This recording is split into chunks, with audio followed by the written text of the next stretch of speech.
Hello, ladies and gentlemen, and welcome to the Say Report. I'm your host, Devon Decker, and joining me, my host companion, Sujan Sarwick. How you doing, current Poobah Fraser? I am doing fantastic, Dev. I'm glad to know that we are both feeling a little bit of the Sandman's touch, as it were. And not the usual Sandman, the other guy. Wait, what? You know, if you listen, you know. I see you. Yeah, I'm punchy. I gotta be honest with you, I am punchy. Yeah, well, so I don't know what your excuse is, but I've been up since 5:30 this morning because we're smoking a pork butt today. So I am actually literally in the middle of doing that as we speak. So if you just disappear, that's where you've disappeared to? No, I probably won't disappear. It's the beauty of doing this whole process, and also having three cooks in the house. But but no, I mean, it's one of those things that it's gonna be a 10-hour day minimum for that sort of thing, and we like to get up super early and get it in because inevitably there's always some problem. So 10 hours turns into like 14. But this will make sure that we're still eating at a reasonable time tonight. Nice. No, I get behind it. I can deal. No, here's what I did last night for sleep. I was in bed at 10 p.m., which that's crazy for me. That's stupid early for Devon Decker. I was gonna say, what, were you sick or something? You okay? No, I just I had a Saturday is the best way that I could put it. All right, I was just tired. But then I would wake up every hour having to go to the restroom, and I would drink a bottle of vitamin water amount of water each time that I would get up to go to the restroom. Well, now see, there's your problem. There was a cycle that I created. But then I stayed in bed till 8, and then, just getting ready for various things. My parents are going on another trip, so getting everything together for that and making sure they have everything that they need. They got back from Greenland.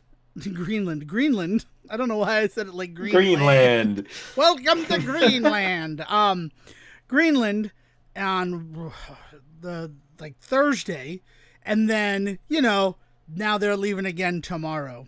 So it was like kind of a whirlwind, this whole experience. So it's just been busy for that. Plus trying to make sure I squeeze in enough time with the things I want to talk about this week. Who knows? I'm just here and I'm ready to talk to the people. And the first thing I want to talk about is I woke up with marker on my arm and it says VC24.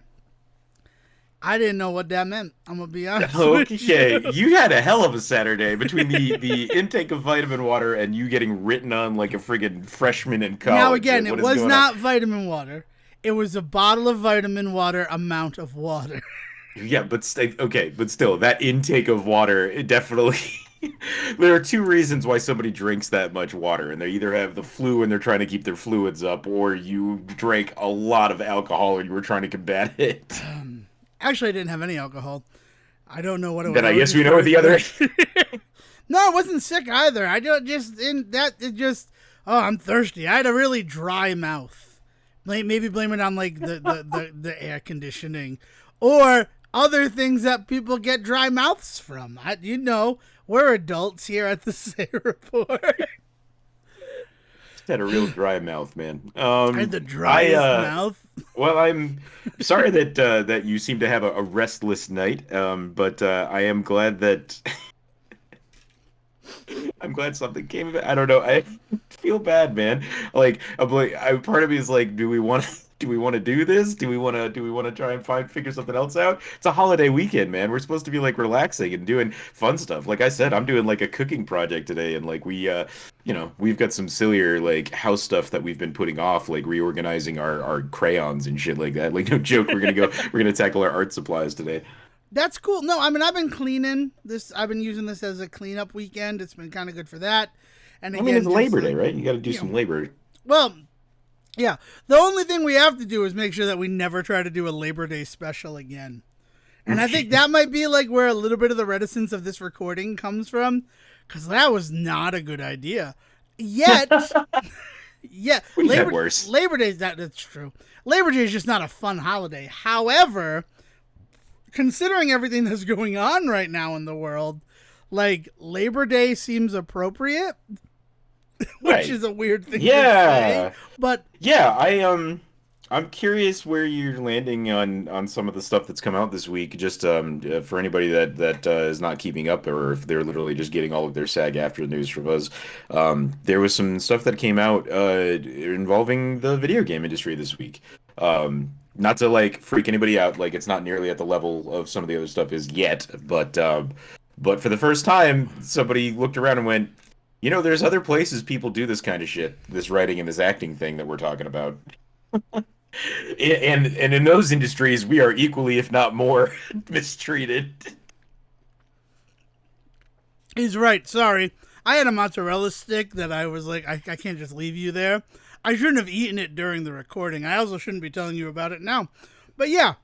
It explains some things, but anyway, go ahead. Yeah, no, SAG-AFTRA saying that we're authorizing to strike if contract negotiations don't go well this September. That's insane.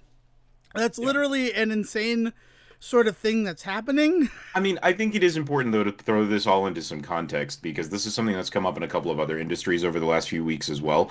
There is a difference between voting on whether or not the leadership has the ability to call a strike and voting to call a strike, right? Like, Yes. essentially what we're talking about with what happened in the video game industry, and I think we also saw it in a couple of other industries with like with some of the negotiations going on with like parcel delivery service and things like that.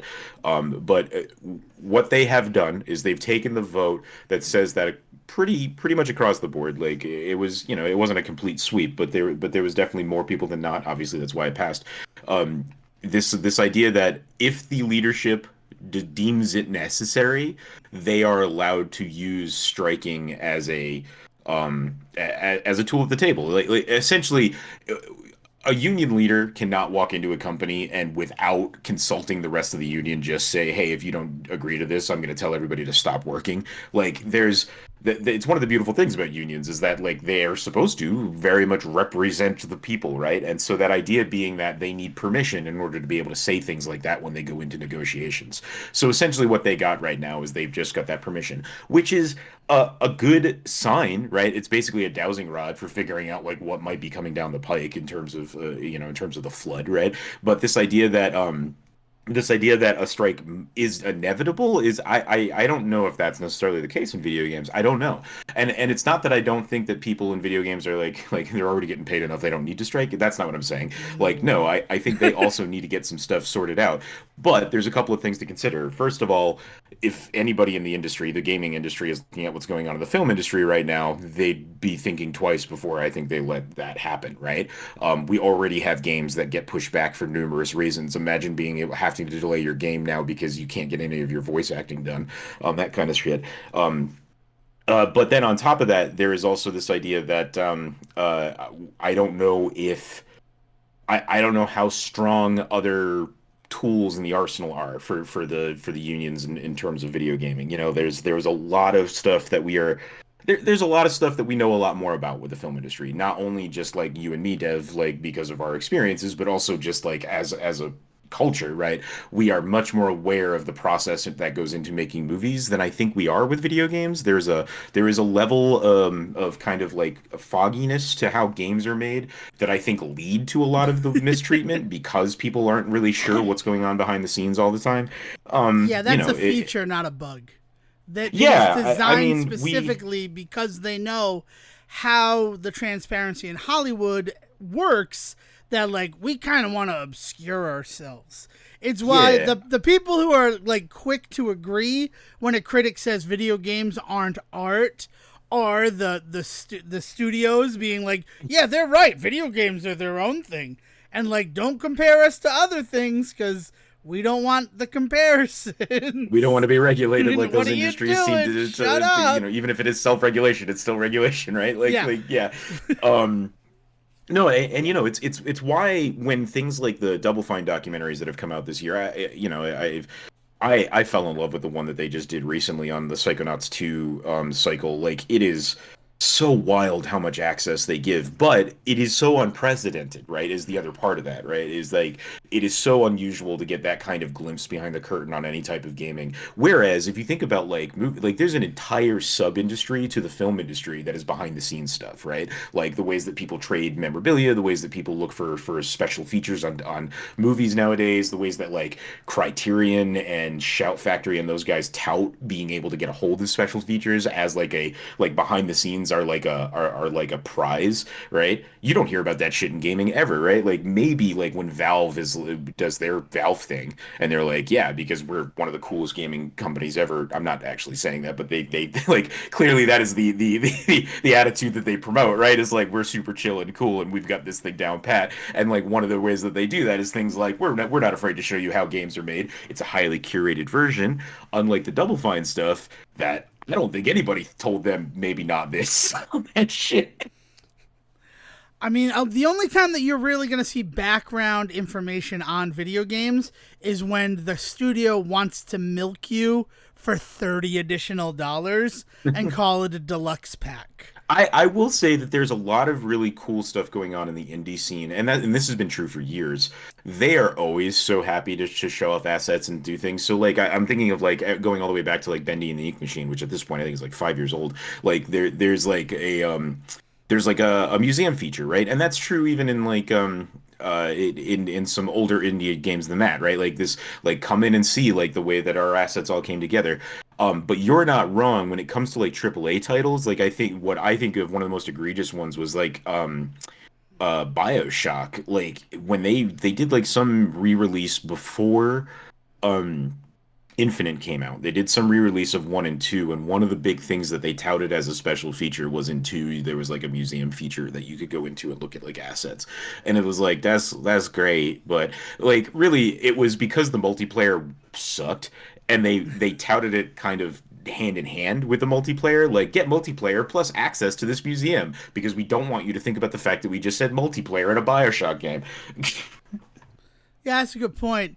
Even as someone who's rarely put like any time into that game, multiplayer seems counterintuitive to the alone in a strange It land. was, yeah, Like, it was that era of, well, so the idea is that everybody was big daddies, but if everybody's a big daddy who's like then none of us are big daddies, right?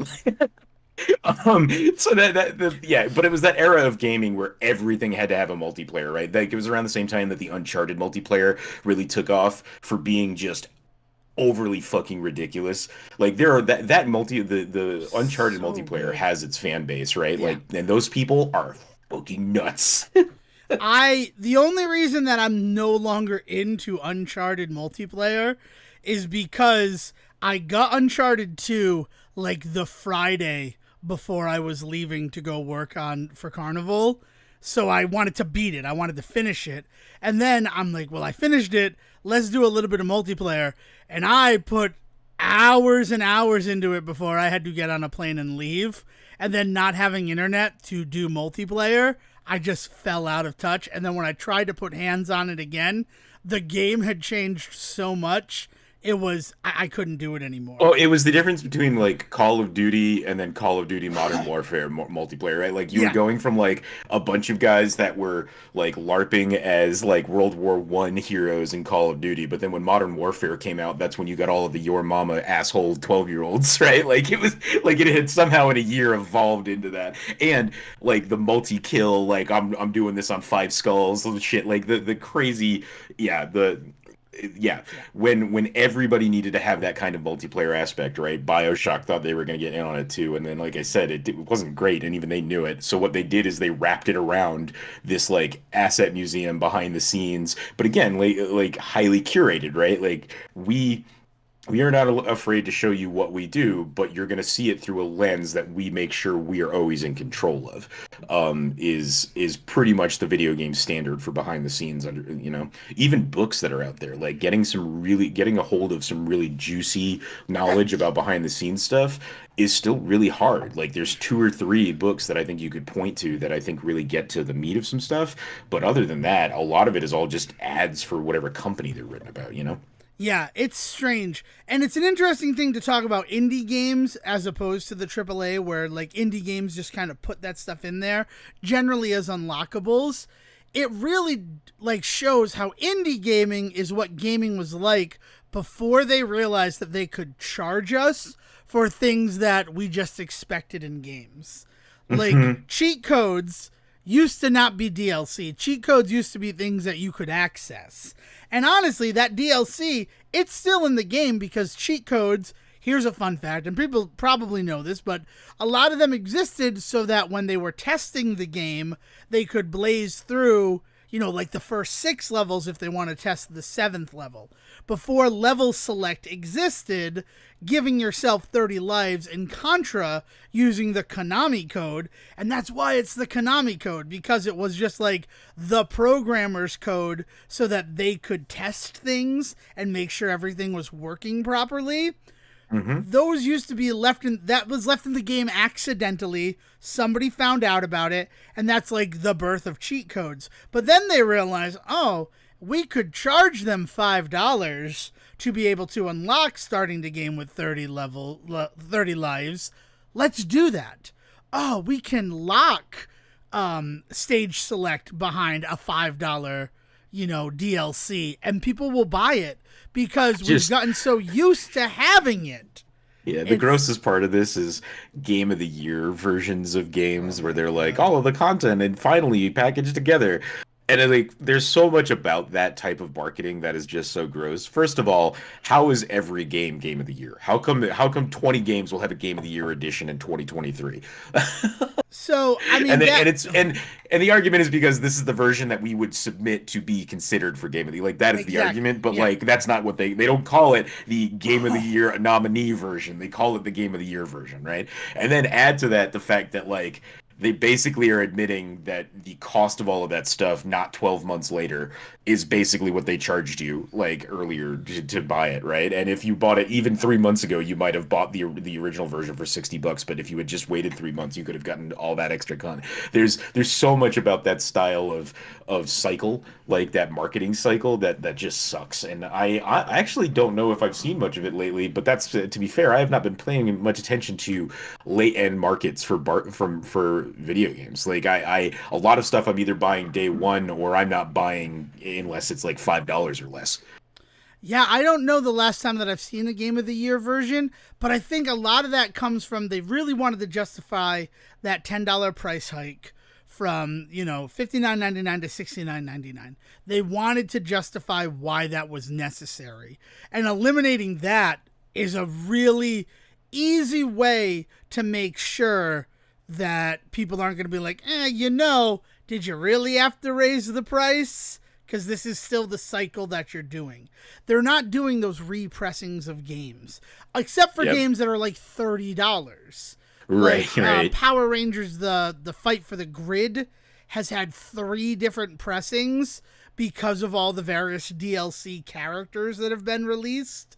And then they put out a new Switch version. And that one is like a fight game, right? Like there's also like a genre kind of element to that because the Fight for the Grid is the Street Fighter style Power Rangers. I think game, it's right? Battle for the Grid. Now that we've said Fight for the Grid as many times as we had, I've only ever played it because I had it free on Stadia.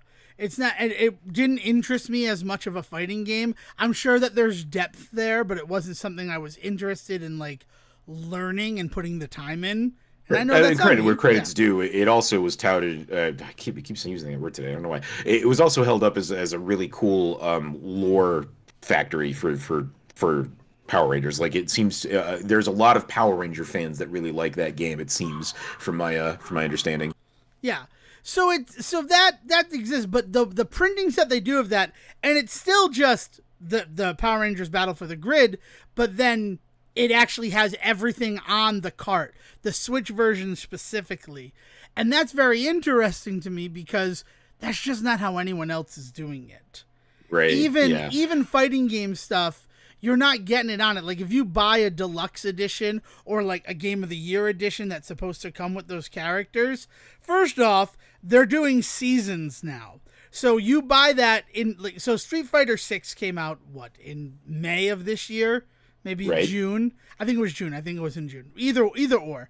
In December, if they release a version of that game that is quote unquote Game of the Year edition, it'll probably only include the season 1 characters, and then you would still have to buy season 2 to get the new characters that they're planning.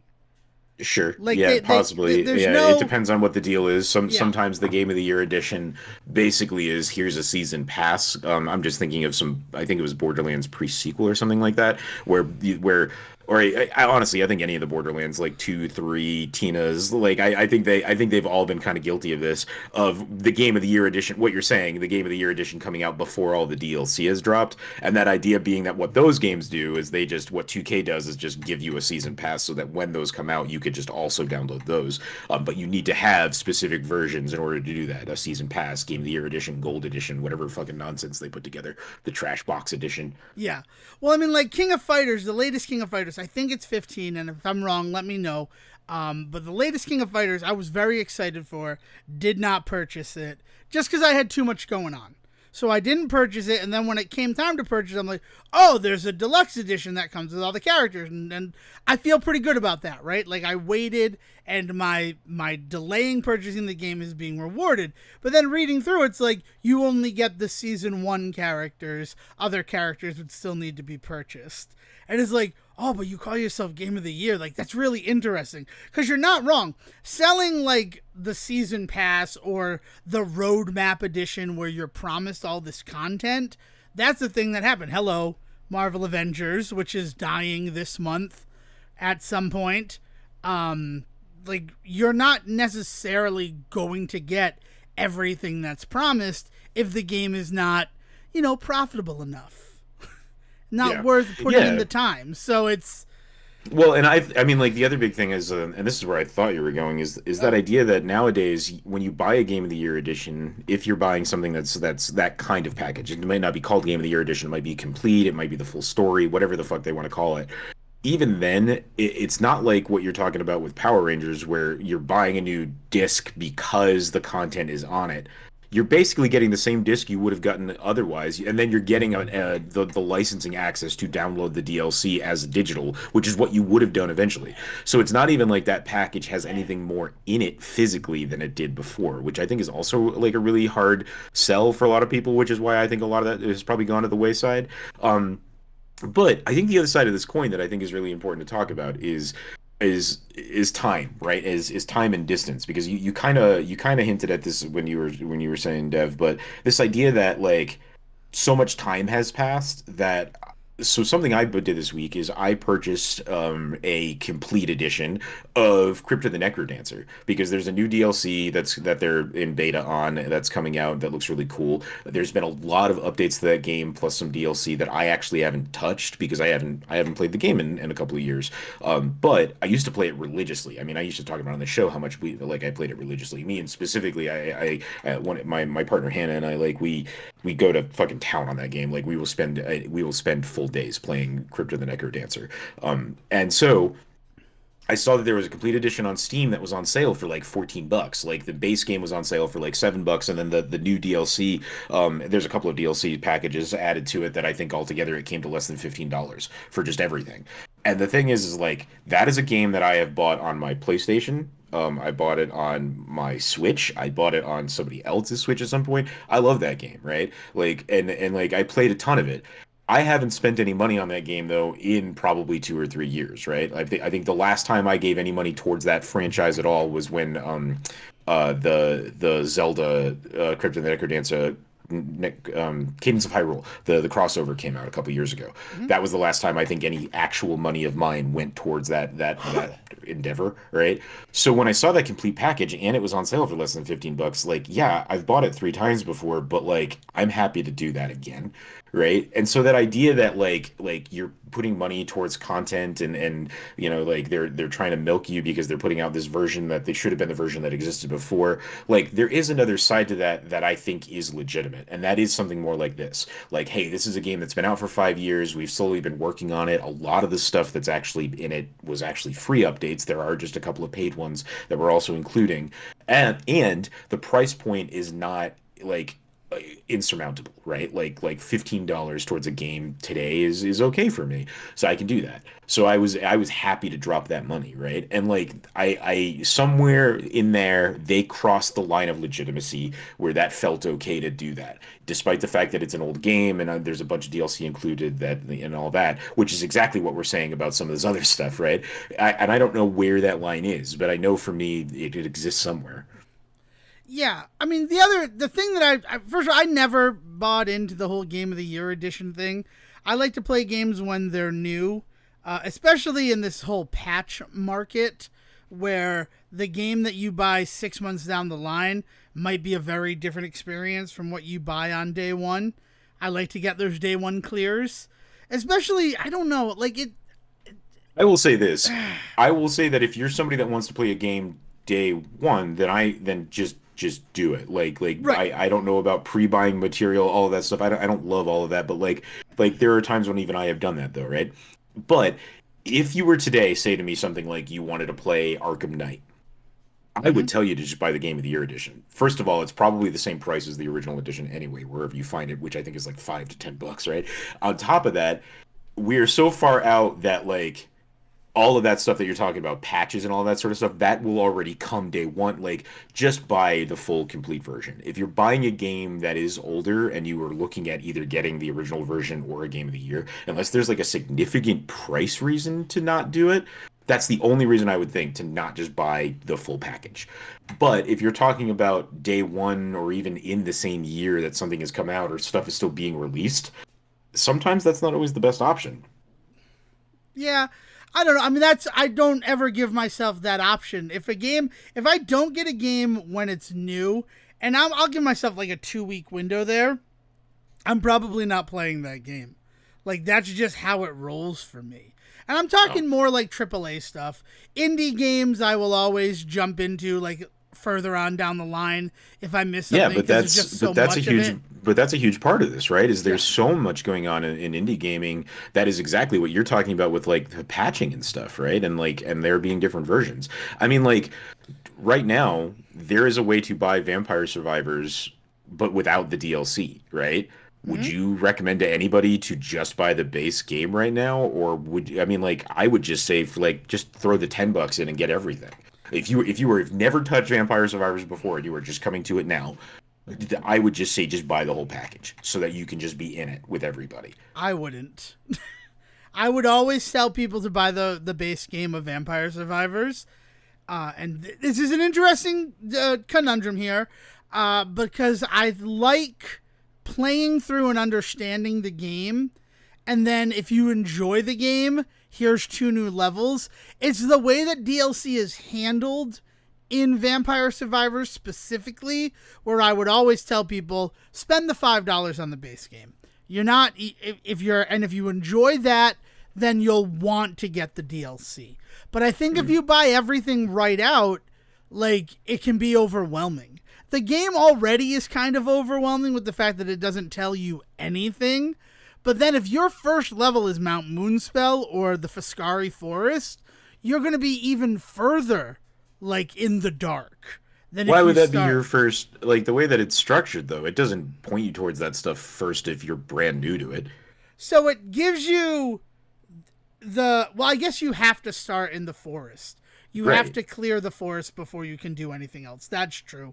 So then you can't start that way. But once you clear the forest, if you have the DLC, it shows up as levels that you can choose. Sure, right. And Yes. And so and it's like as somebody that takes that my biggest turnoff to that game is it was always overwhelming to me.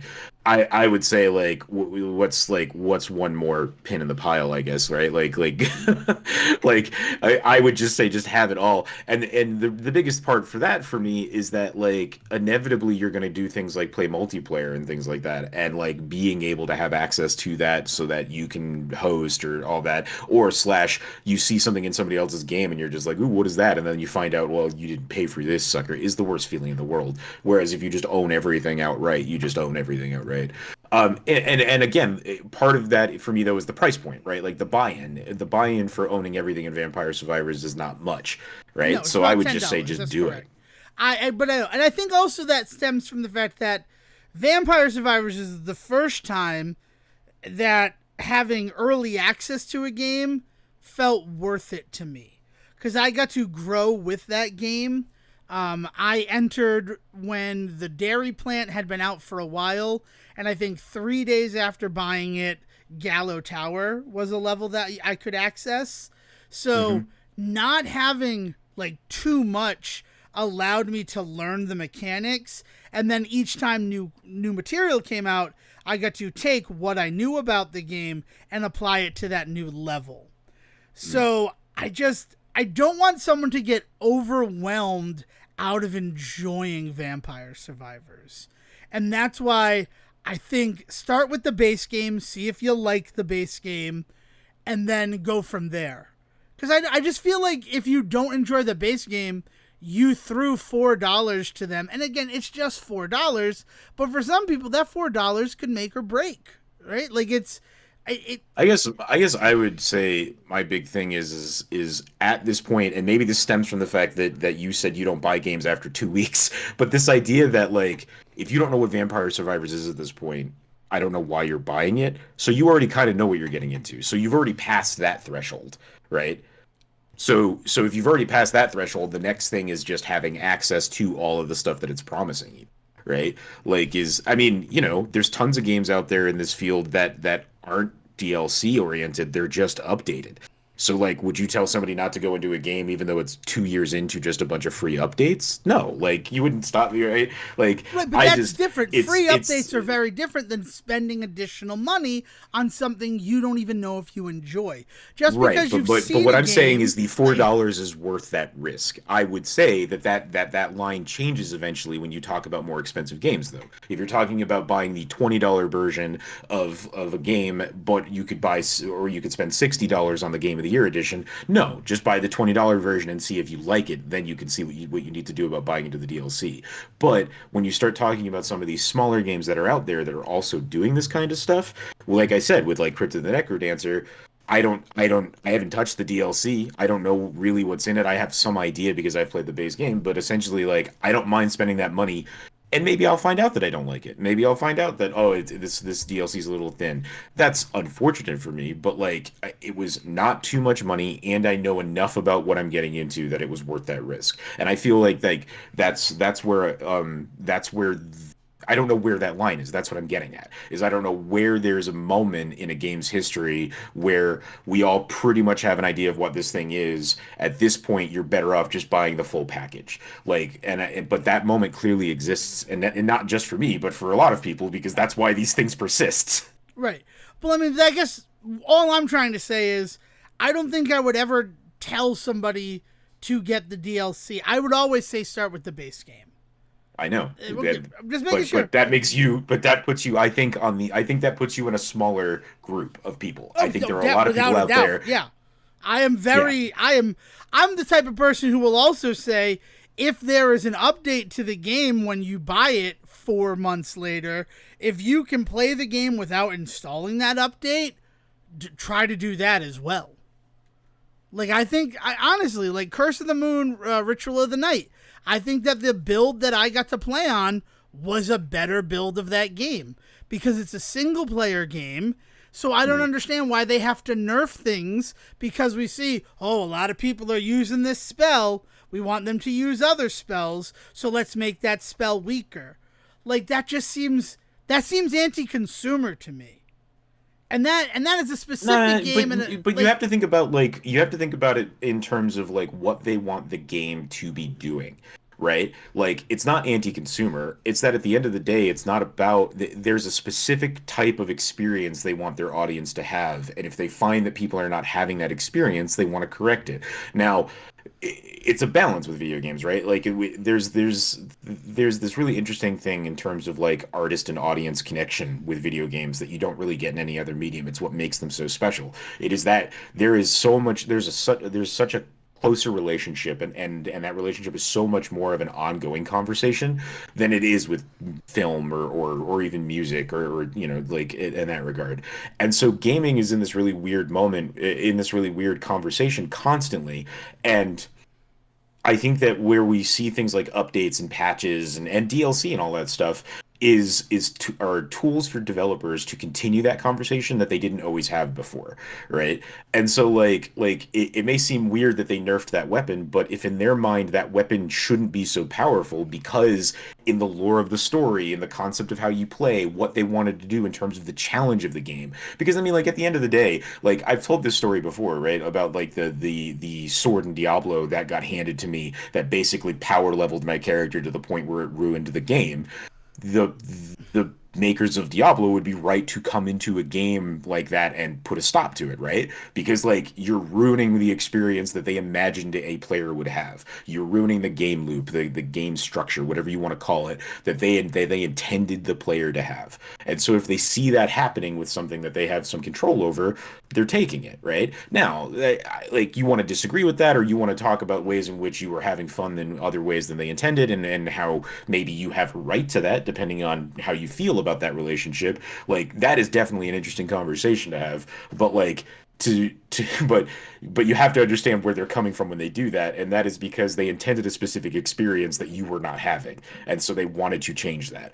And if you don't love the experience that they now are presenting you because it's what they intended and then you don't like it, then you don't like the game. That's the end of that conversation, I guess.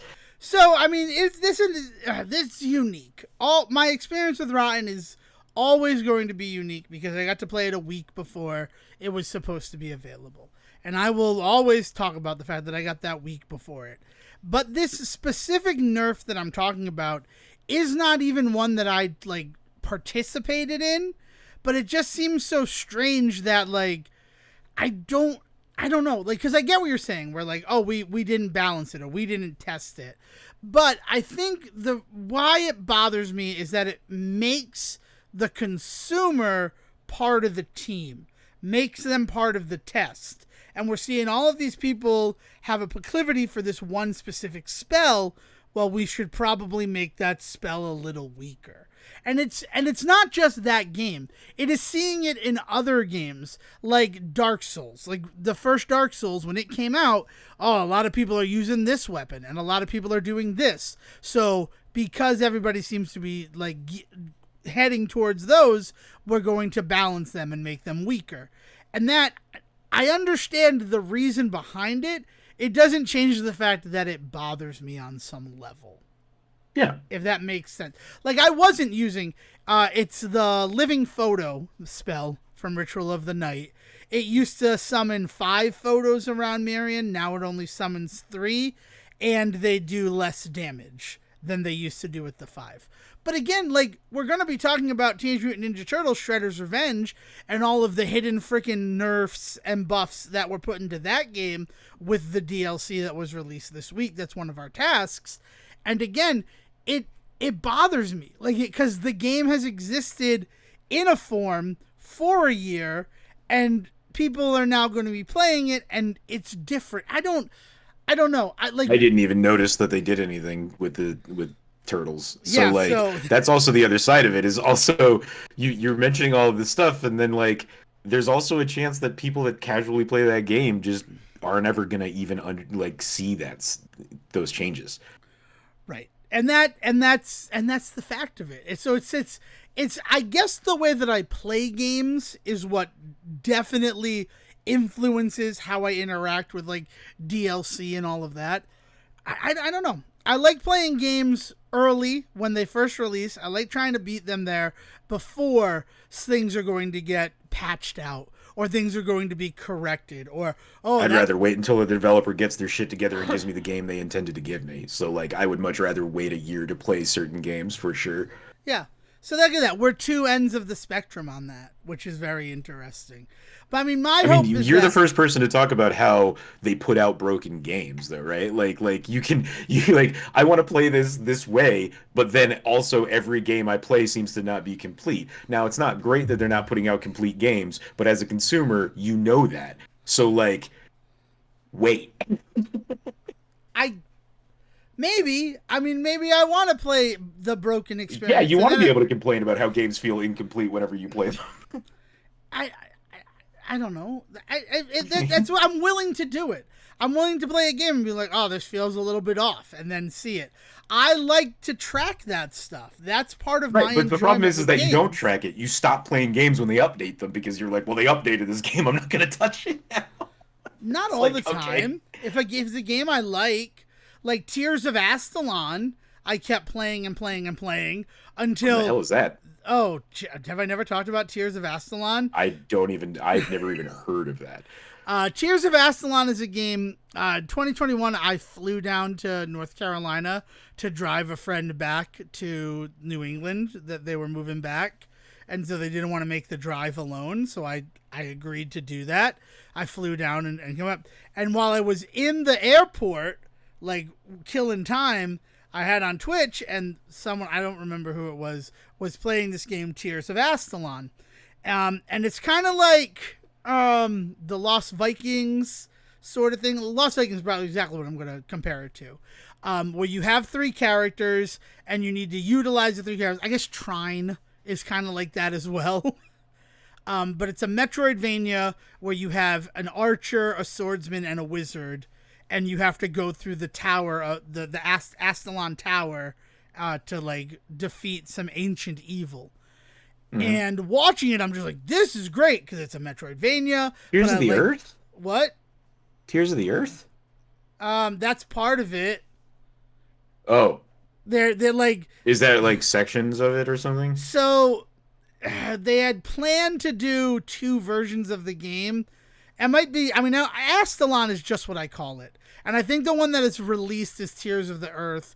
And then they have a second game that they're like in development on that is a companion to it. I think it's the backstory of the swordsman. Based on, to speak on it again, there's a huge in-depth museum that shows concept art for the game and what they used and what they're going to be rolling into a sequel. Like, the game was really enjoyable, and I bought it on PlayStation, and I beat it on PlayStation. I got the platinum, really enjoyed it, but then that first guy that I had watched play it, I think it was Strider85, or it might be Strizer85. He has the little imp from The Messenger as his PFP. I've competed in one of his tournaments, the Cyber Shadow. He had a speedrunning tournament that I got eliminated in the first round, but it was a blast playing that game against other people. It was fun using it because that was something that I did in the pandemic to try to keep my sanity, was play Cyber Shadow, just a crazy amount. But then watching him play it, he was talking about how the castle itself kept getting redesigned with all of the patches. And it was the first time that I was keyed into the fact that on Steam, it takes them nothing to patch a game and change the game. Right. So, like, I ended up getting that same game. I ended up getting Astalon for Steam to experience how the castle changed with every patch. And then once I'm like, this is really strange. Because, like, they would eliminate keys, and they would, like, hide keys in different locations. It was a really interesting dialogue with the game as they tried to figure out what they wanted the final process to be. But it was also strange because it wasn't an early access thing. The game had a release date, was released, and then through like watching people play it and how they did things, they were modifying it in real time. And that was strange to me. I don't know. Yeah, I mean, it's one of those things where, people bitch all the time about games getting released as early access, but the thing is like all games are basically early access, right? They can go, like you're saying, they can go in and they can make these changes at any time. At least by labeling it that way, you kind of know what you're getting into in that regard. It's why I was okay trying early access on Vampire Survivors.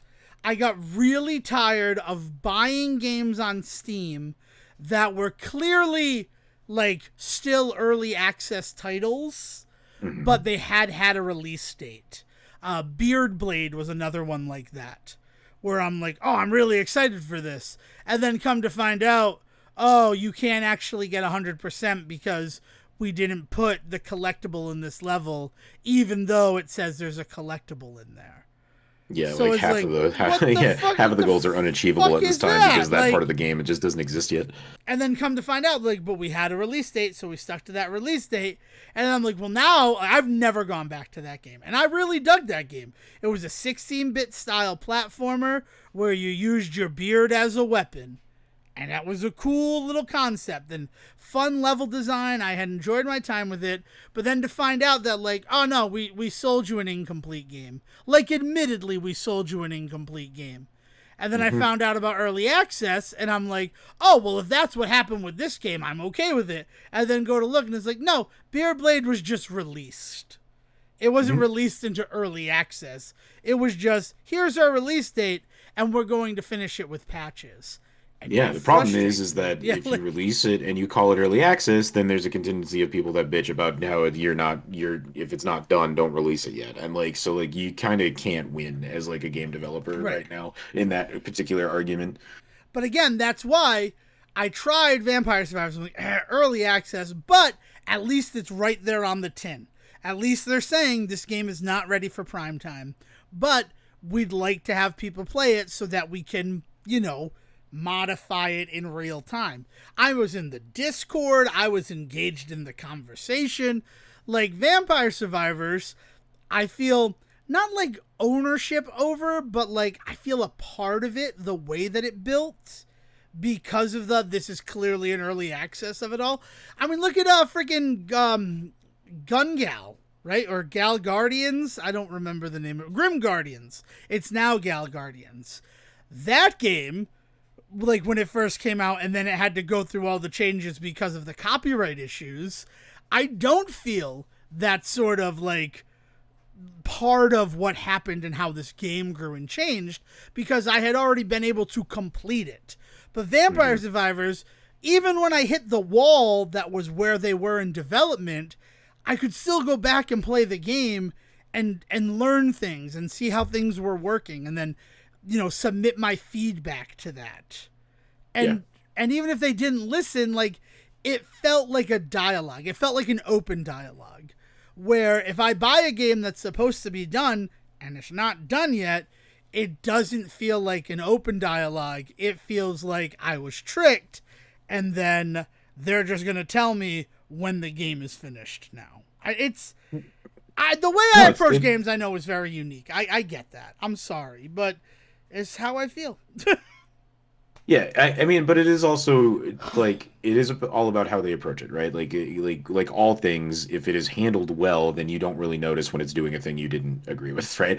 Like, like that kind of thing is that you're talking about an instance in which it is handled extremely well, but as usually the case, like that is they are doing something with Vampire Survivors, have done stuff with Vampire Survivors that the reason it stands out is because they are doing those things, right? Like you're talking about all of this stuff that they did really well, and that's awesome. That is why that has the reputation it does, right? And so like in terms of what people are expecting normally, that's just not what people are expecting. And some people are okay with that, some people aren't, which is why you hear people pushing for, more transparency when it comes to this sort of stuff and things like that. Um, I just I think that there's no going back. I think that developers have gotten too accustomed, and there's been too many proofs of concept that releasing games in this way and updating as you go and changing and altering as you go in its lifetime, that's just here to stay. That's how games are just always going to be now. And then add to that the whole game of the year DLC package stuff and how that's handled. The big part of that conversation now is what should just be an update and what needs to be included in anybody's purchase. Especially when you start to talk about things like fighting games, or even if you start to talk about some of these massive multiplayer games like Apex and all of that. But I'm even thinking of like Elder Scrolls Online, where you kind of have to give everybody everything at all the time because you don't know what people are going to encounter in that online part of their world, right? But what can you block off from them? What are people actually paying for now, right? And those kinds of conversations. It is it. I mean, it's an unfortunate thing that this marketing ploy has reshaped the industry as much as it has.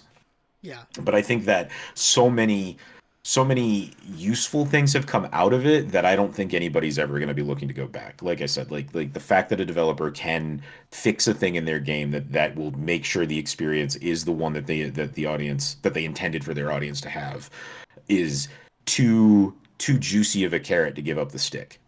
Oh, but then this very week, and now with two releases that they're going to be publishing this year, Nintendo decided we're going to release the game when it's done.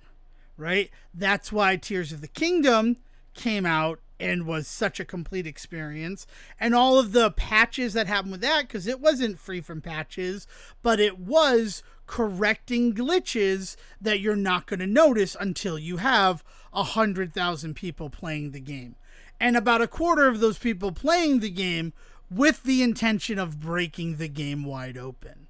And how Right. can I exploit this game? But Yeah. that is a game they took the time, and in the package that it arrived in, it felt complete. There's nothing about Tears of the Kingdom that felt incomplete. I mean, I have gripes about the story and stuff like that, but I can still admit it was a complete package. Right. Ditto is looking at Super Mario Brothers Wonder, that'll be coming out October 20th, and the all the news that came out alongside the direct this week, that they were told, we don't have a deadline on this game. We want you guys to develop it and work on it, and when it is done, that's when we'll release it. And all of the time, like all of the ways that they were instructed and encouraged to find things that had never existed in a Mario game before. Like, it is so counterintuitive to the we'll release the game in whatever package, and then later on down the line we can fix our mistakes. And I don't doubt that there will be probably a day one patch for Super Mario Brothers Wonder, or a patch within that first week of release, but they are releasing a game that, for all intent and purposes, should be a complete package. We can talk about the microtransactions that are rumored, but even above that, like, it should be a done game. Yeah, and I mean, we're even hearing that same story with all of the ways in which people have been marketing Baldur's Gate 3. You know, there's been a lot of conversation about, like, what is DLC going to look like? What is this? What kind of patches are you doing? And it's been a lot of stuff like, right now they don't have DLC plans. I think their exact quote is, what's in the package is what you're gonna get. Like, that we didn't want to hold anything back for DLC, and we didn't want to mess anybody's stories or experiences up by introducing DLC later. So, like, this is what it is. And then as far as patches and stuff go, they have been definitely fixing some stuff, but so far it seems like everything's been pretty celebrated, like the kind of quality of life stuff and changes that they've made. So like we see AAA titles that are starting to really move away from this model for sure, and being praised for it, right? Like, I have no doubt in my mind that when Wonder comes out, that people are gonna talk about this as a big win for Nintendo. This ability to just let a game just kind of percolate until it becomes its weird perfect self. I mean, I certainly hope so. But then again, there is the rumor of microtransactions, but the fact that, like, Nabbit and the 4 Yoshi colors are in there from the beginning, and not a Capcom $1.99 DLC for an easier mode, that feels good. Sorry to call out Capcom, but, like, that's what jumps to mind. Yeah, and I don't, like, what kind of specifics have you heard as far as, like, microtransaction stuff go? Because I don't even know what that would look like. And you know what I mean? Like, and Nintendo's not exactly innovative, right, when it comes to this sort of shit. That would require them to be really forward thinking to try and think of some ways to microtransaction a Mario game. So the rumor that I saw related to microtransactions are level packs that are recreations of classic Mario levels in the Wonder style. Okay, I mean, that's not really microtransactions then. Microtransactions is like, hey, you want to give us $3.99 for 10 lives today? Like things that, like, those sound like one-time purchases, and then you've got access to those levels. That's not really what I would consider them. The reason why people are doing it that way is the distribution model.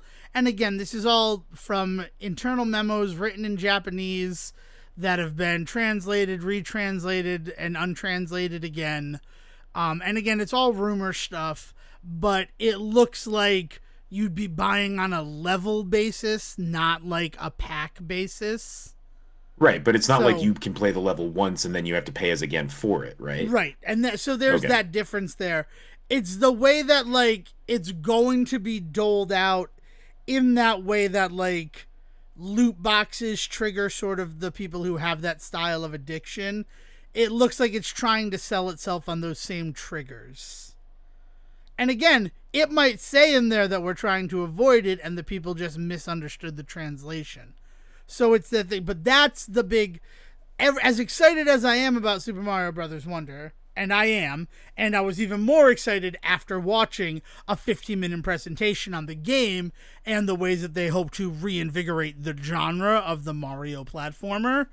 The moment that, like, kind of stuck with me was, is there really going to be, like, DLC on this? Because I remember something like New Super Mario Brothers 2 on the DS and what that DLC was. And it was a disappointment. Just like, I will admit that. What was the deal there? It was just unique levels, and it was you buy a level for $5. And again, it was just a level. So, like, the fear that it will be bringing that back, but saying, like, oh, and it's 1-1 from Super Mario Brothers, give us $5 for this. Like, it's that sort of thing. That, like, I don't want it to be true, but if it is true, I hope that it's not as sleazy as I have seen it presented, looking through this particular rumor. Yeah, I mean, if they really wanted to, like, I like, none of what you've described sounds gross to me. Level packs, paying $5, and maybe you get like a handful of Mario levels to play sounds like pretty standard DLC packaging for platformers nowadays. It'd be a bummer, but like I wouldn't consider it gross. What would be gross is if there was like a gambling aspect of like you didn't quite know what you were going to get, and also you only get it once, like the consumable nature. Like when people talk about like the evils of microtransactions, like the two hit punch of this is basically like a gachapon machine or like a lot, you know, a slot machine at a casino. Plus, on top of that, once you use this, it's gone. That's where the real like evil of this sort of stuff comes into play. Like spending $5 to get some extra levels in a Mario game again is it would not be glorious, but I also don't think that I would look at that as like anywhere near the level of like what I would consider a microtransaction like addiction like push. Like that's just not that those are just not on the same level. There's like loot box microtransactions. It's the unfortunate thing of like bi-weekly and how it can mean twice a week or every 2 weeks just based on the nature of how the word is constructed. Some people look at microtransactions and think, oh, it's taking money from you in 1,000 cuts. So that we're going to call those microtransactions. Yeah, It's but it not sounds like there's really only necessarily- going to be like 5 cuts. You know what I mean? Like it's like Possibly. I mean, we don't even know. But like that's what they're looking at. Even if it's 5 cuts at $5 a piece, you end up spending $25. And if you end up spending that money because, I mean, this is just how people are presenting it. And that's what I saw. Right, And but you know again, what you just described was I spent $25 for a bunch of extra shit in Mario Kart this year, and I'm not disappointed in that. You know what I mean? we did that Like- last year. But yeah, that's true. And that Oh, was, you're right. A whole year later, now I'm pissed. I mean, that's That almost changes done. everything. Yeah, but also, I don't know. I would probably do it, but it's just how some people vilify it, and Yeah, DLC those people is are vilified in probably that way. overreacting, so those people need to calm the fuck down. All right, I'm Because not we gonna need to wait speak until for we those actually people. see Yeah. what even Nintendo's doing before we get angry. How about that? Yeah, I don't know. I think looking at paid DLC in Mario is just, I think, one of those things that people get nervous about because it is supposed to. It has a kid-friendly nature to it. I don't know. Sure. I'm just spitballing here. But like that's the only negative thing I've seen in relationship to Wonder. And again, I don't know if it's true or not. But I think one of the I mean, other I've heard reasons- about as much about that as I have about PETA being pissed you turn into an elephant, and I put about as much stock into both. So Okay. Well, I mean, there were documents presented with this, but again, anybody could say that this document says whatever they wanted. no, to. I'm saying right, but I'm saying even if that document was saying that we are going to charge money for extra levels, that's still not something that is going to make me, throw up in my mouth. Like, again, if they want to turn around and be like, you want to buy a one-up mushroom for 99 cents, that's a different conversation, right? Like this consumable object that you spend this money and now you're not even getting the benefits of that object after the 10 minutes that you used it, right? Like that is gross. And if there's nothing in this that says to me that like people don't know what they're spending their money on, which is the loot box problem, is that you have people that are dropping hundreds of dollars without any knowledge of what they're going to get or guarantees about what they're going to get, right? Like that is all really disgusting. But a one-to-one transaction of you spend this $5, you get this level is pretty clear and straightforward, and you're now an informed consumer and you get to make that decision, right?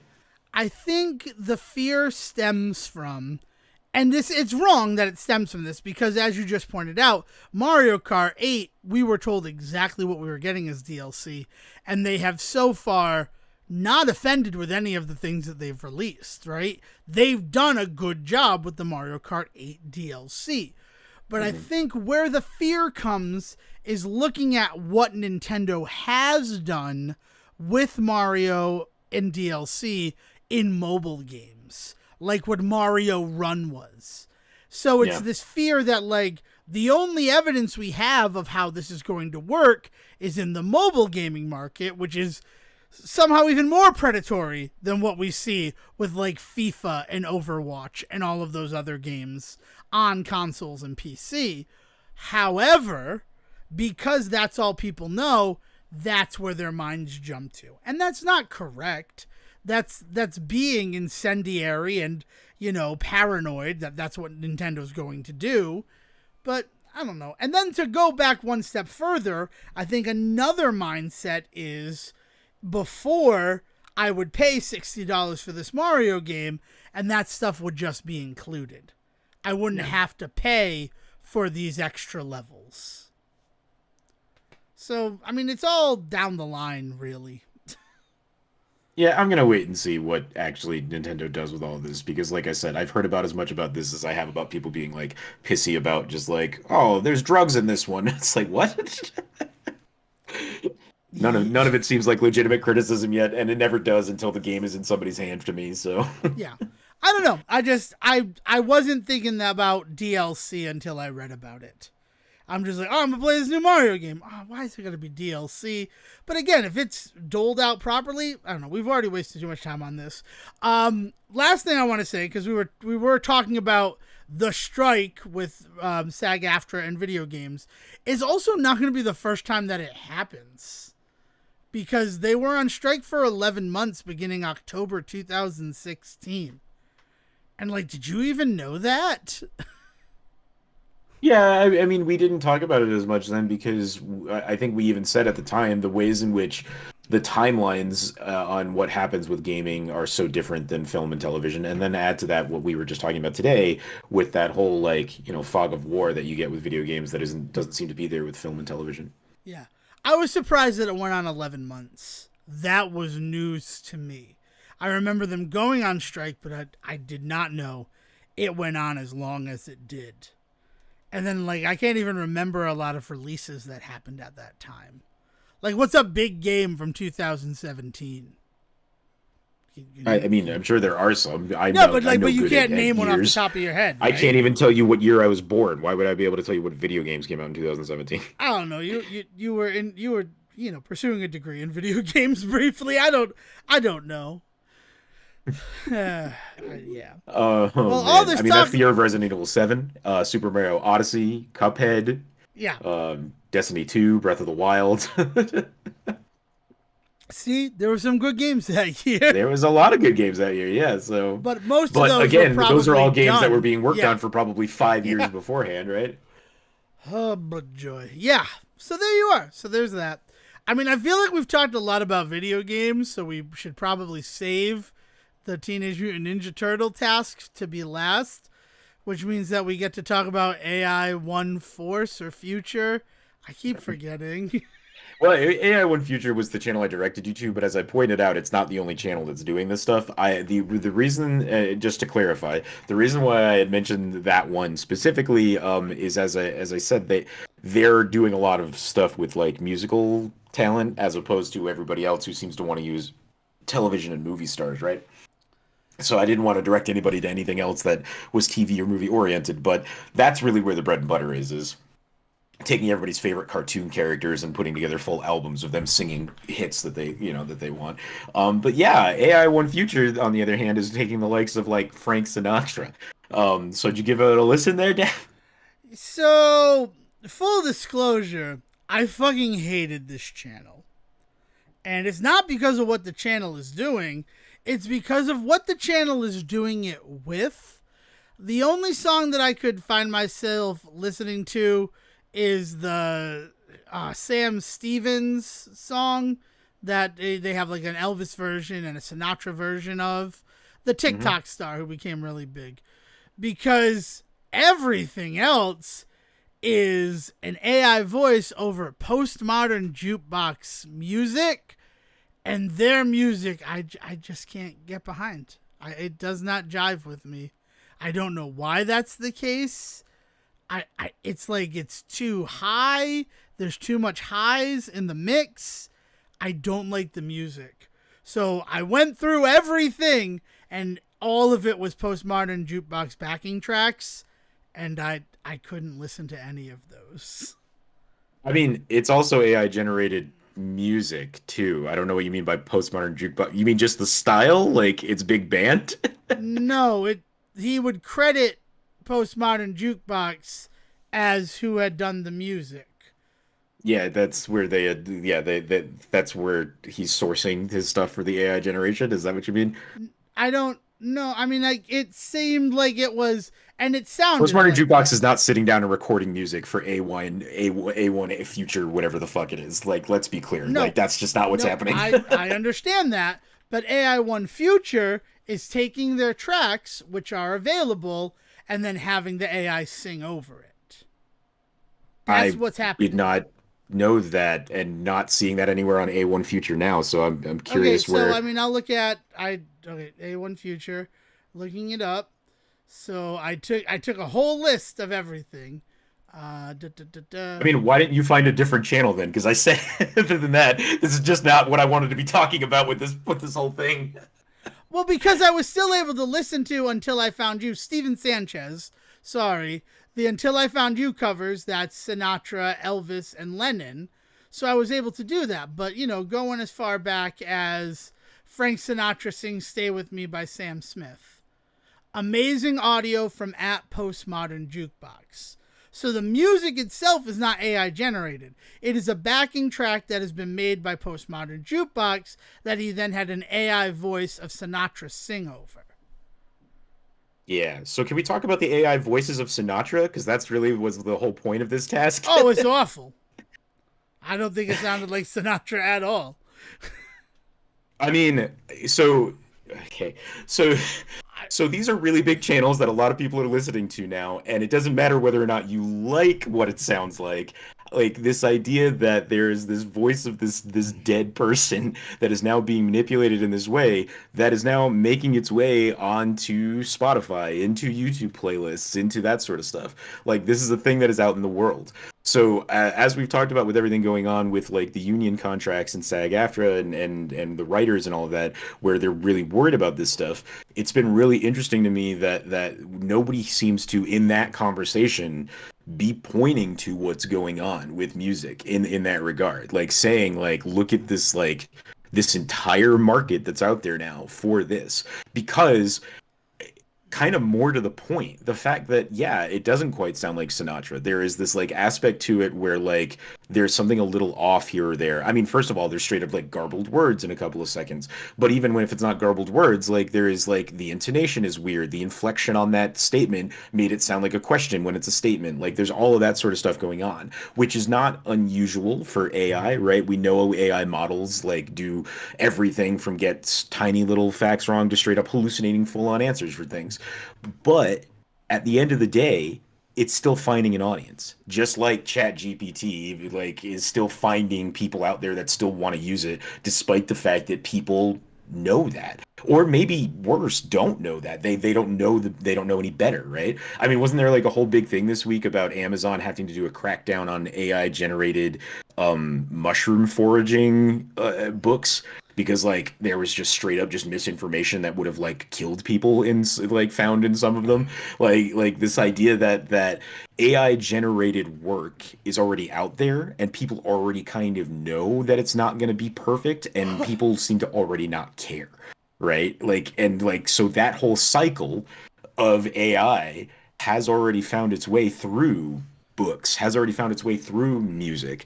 It's interesting that the first time we've seen people put up a real stink about it on a wide level seems to be movie and film, and it seems even more interesting to me that people in that conversation about movies and film aren't pointing to these under other industries as examples of what the hell could go wrong. Yeah, I think, well, we can't really talk about TV and movie. I think that's the scarier thing about it. We talked briefly about the Five Nights at Freddy's Scooby Doo video that sort of led into this task, and what they're able to do with voice actors in terms of creating AI versions of voice actors or characters that like tracks in a way that makes sense, because as a voice actor you are recording probably every word at some point in your career, various inflections on every sort of word, so that it's easier to generate like an emotion behind it. Go into the music stuff, like there might never be a time where Frank Sinatra sang something happy or saying those words with like a happy inflection to it. So that's where you have those strange moments where But it I feels think garbled or it doesn't fit. So kind of born from the task that we did a couple of weeks ago about like listening to various versions of songs by the same artist.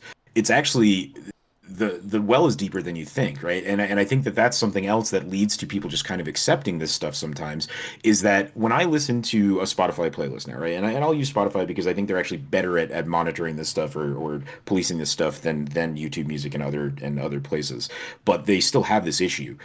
I will be listening to a playlist of, Weezer songs, right? And then for some reason, it'll play the live version of a song, or it'll play an acoustic version of a song, or it'll play some weird version off of like a greatest hits album that is a re-recording as opposed to the original version of the song, right? And that happens all the time. And it becomes even worse when you start to talk about artists that have standards like Sinatra, where you could get him singing My Way three different ways if you want, including now an AI generated way, right?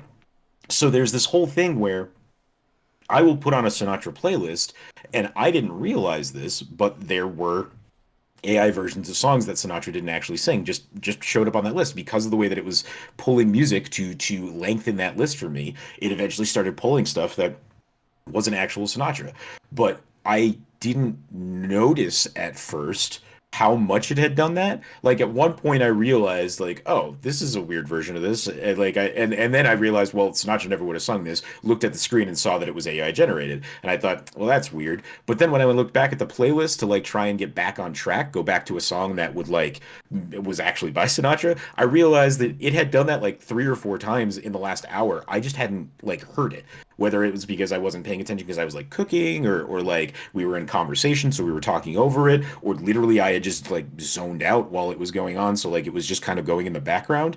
That music just passed me by, right? I had not picked up on it until it got like just weird enough for me to be like, this isn't this something's not right here.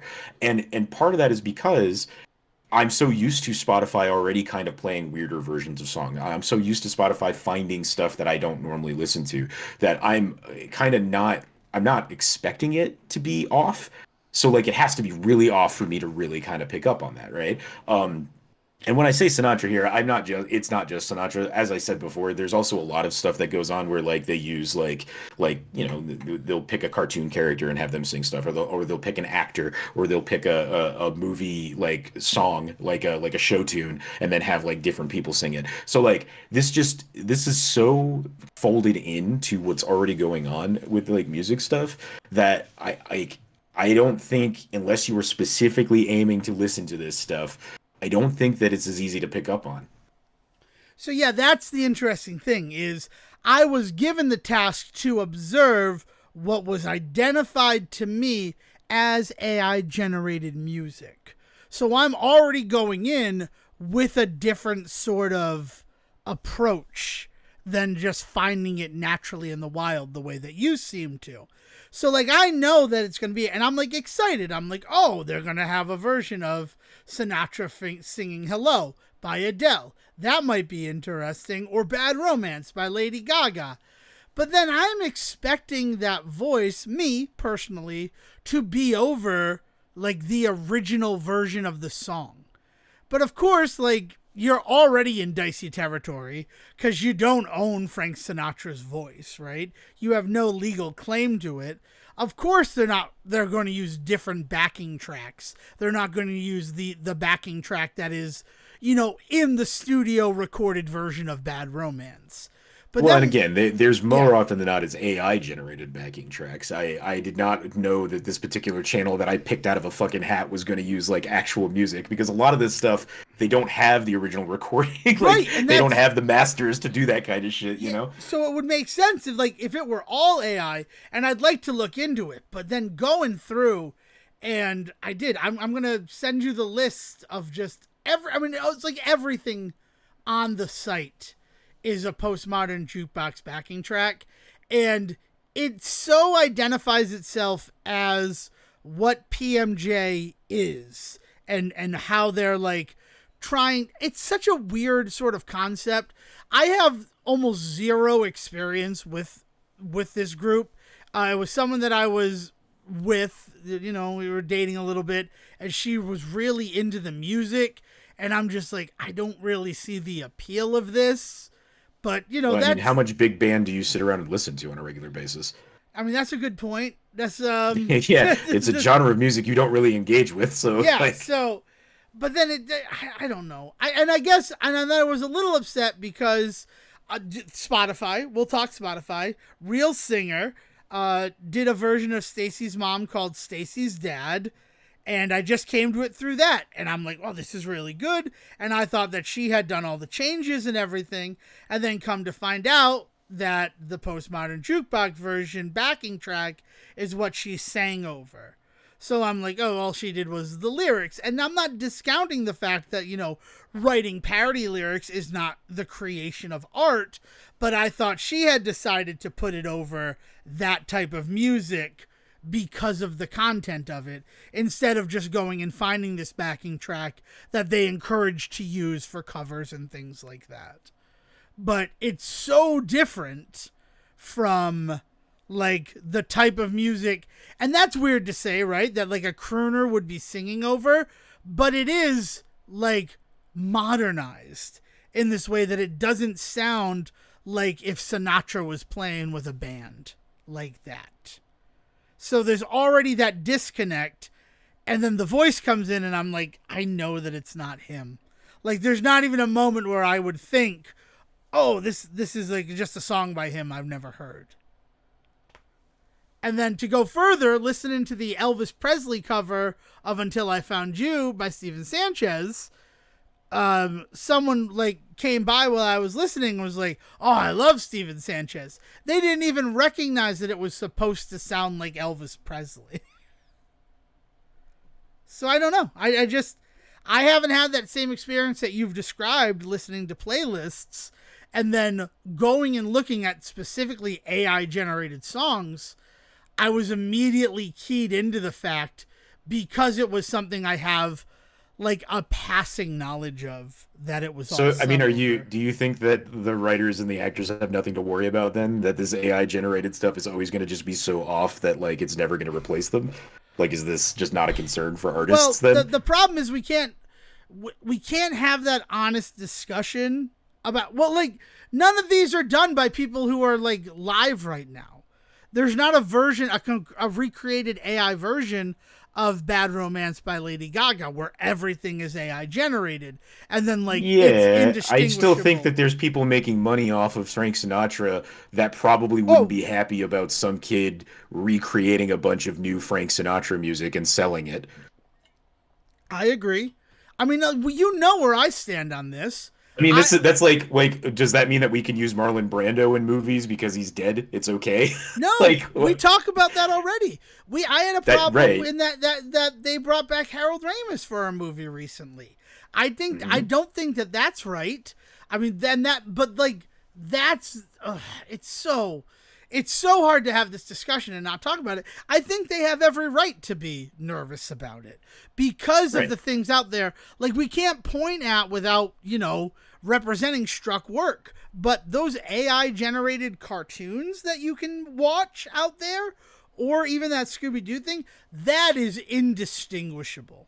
The voice acting in that Five Nights at Freddy meets Oh Scooby no, Doo no, are you short. kidding me? The dude, the mailman voice in that is so robotic. Like, it is But not But indistinguishable. no, no, Those no, no. flaws are there too. But no, no. Like, But there's that's the mailman. I'm talking about like Daphne's voice actor. It sounds like it. It sounds like Velma, and it sounds like Fred, and that's because there's such a large sample pool for that AI to draw from.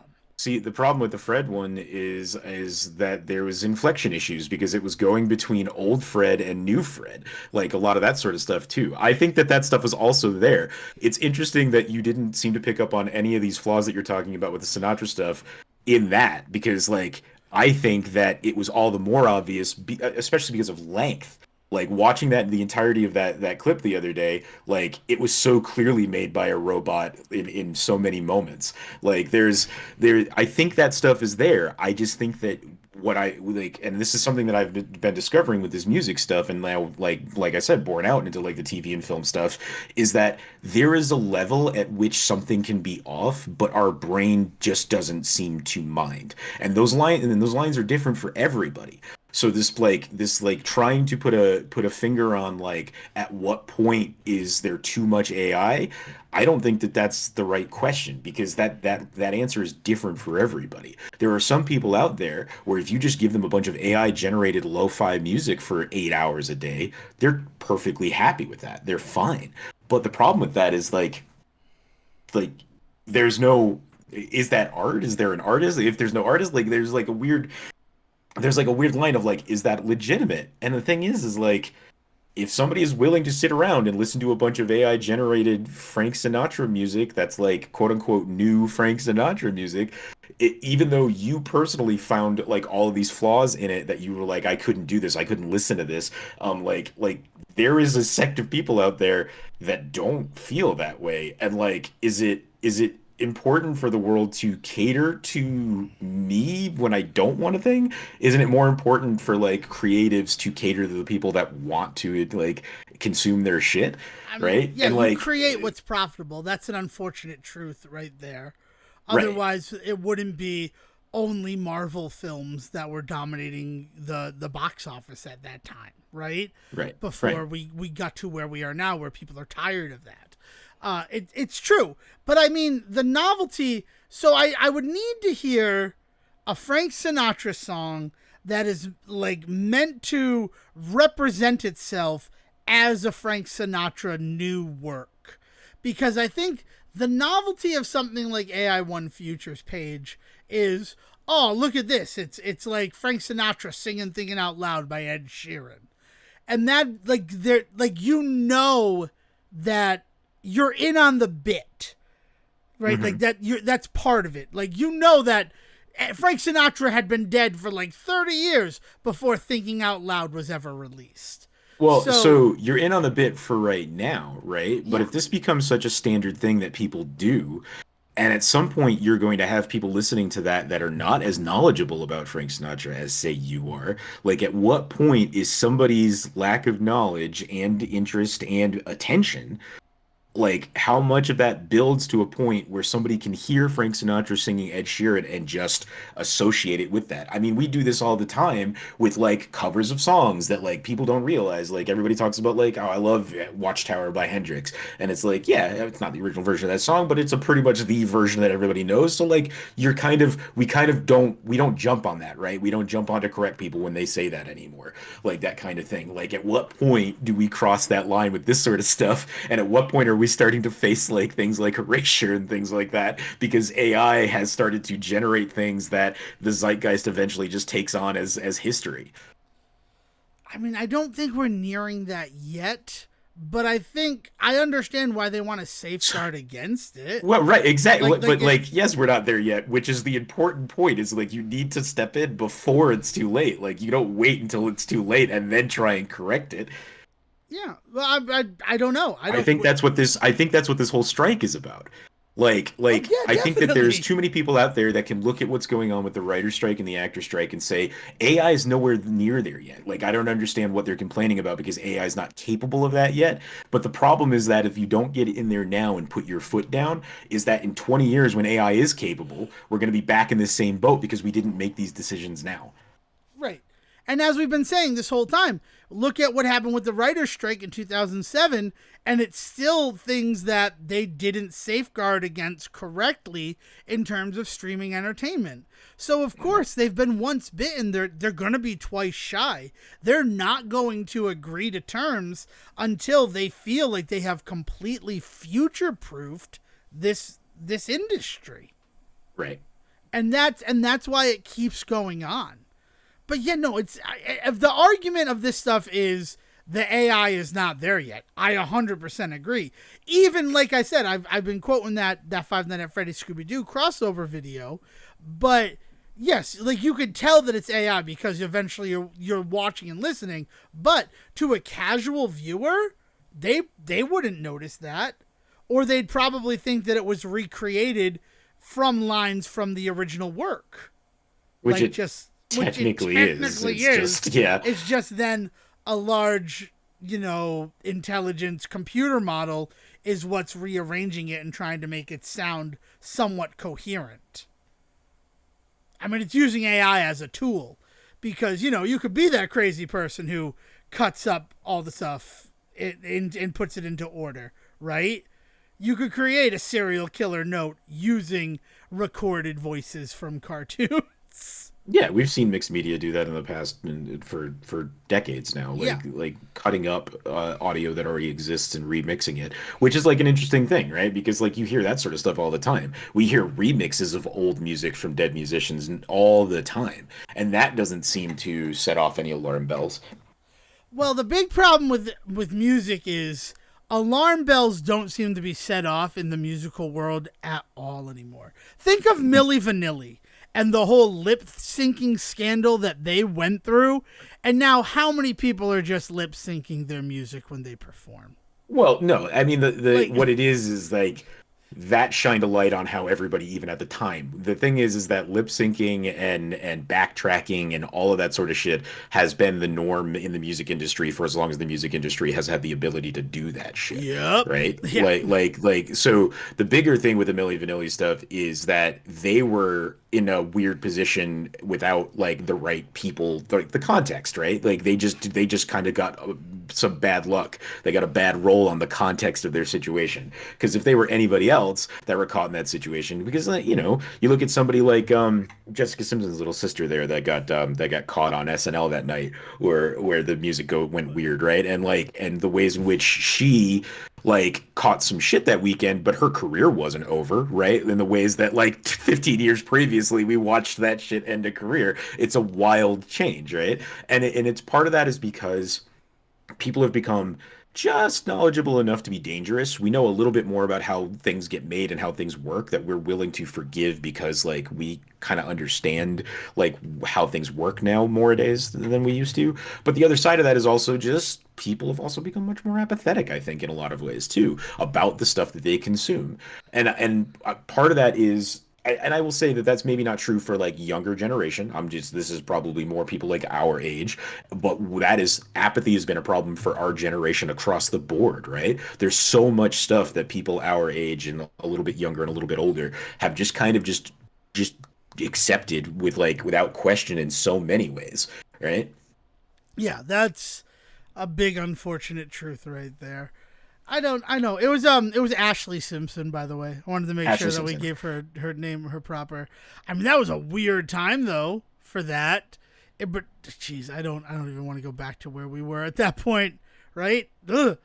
No, but like musically, like the Yeah. conversation about how like this is actually a thing that normally happens and all this stuff is like in these situations. Why would you need a band? Like suddenly all of these people were willing to be much more like knowledgeable and forgiving about this exact same kind of instance. Like I said, not like 15, 20 years later about a thing that we had previously like ruined a person's career. Yeah. I mean, I remember going to a Christina Aguilera. It was one of the 92 Pro FM Jingle Mingles, and Christina Aguilera was like the big main headliner. And then she came out, and it was all backing track, and I'm like, I think we should go. Like, this isn't fun to watch. Especially Third Eye Blind had gone on before her and put on a show that like blew her first two songs out of the water because it was live music and you could feel the energy. And then she comes out singing Genie in a Bottle with a backing track, and, she's only saying Genie. But I think And there's like, an yeah. argument to be made that a pop fan is more likely to be coming in wanting a specific experience. Yeah, and You know what I yeah, mean? so I agree. They, I think about it like the Broadway music, like that is notoriously always canned, right? Like it is so rare that you get to sit in a theater with live music. More often than not, if you're going to a musical, you are seeing a show with canned music. And part of that is because, I mean, a large part of that is because if somebody buys a ticket to go and see Best Little Whorehouse in Texas, they expect a specific version of that show. I mean, look at anything Disney oriented, right? Like they go to Beauty and the Beast on stage. And there are literal like costume pieces that people like if they don't see it, they want their money back. I mean, I talked about working for Carnival. One of the reasons I walked away from that gig was after they eliminated the comedy club manager sort of position that I had with them for my first contract. They're like, all right, so now you're going to be working in the main showroom, and your job is literally to mute and unmute these singers, but also don't ever raise their like volume and contribution to the mix higher than 25 decibels. So I'm like, so like you're not even really hearing that then.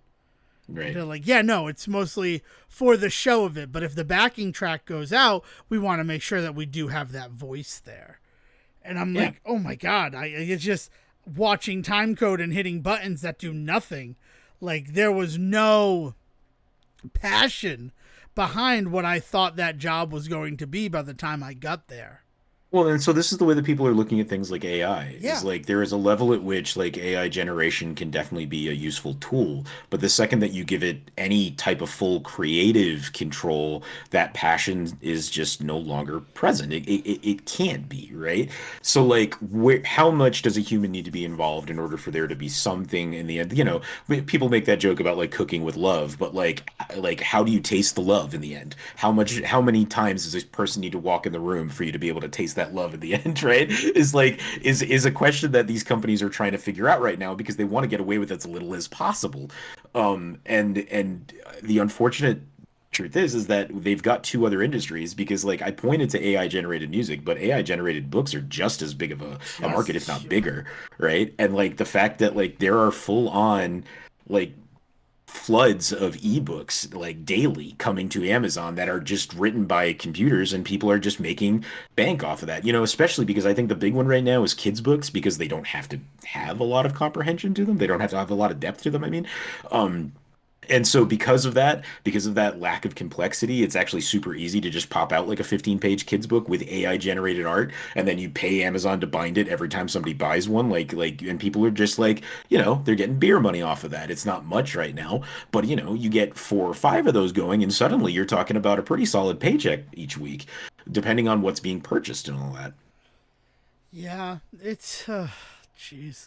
And I'll talk about this too. On X, formerly known as Twitter, though sometimes referring to its own self as Twitter in the things that it posts or sends me in emails. A big thing that I am noticing is AI generated pinups.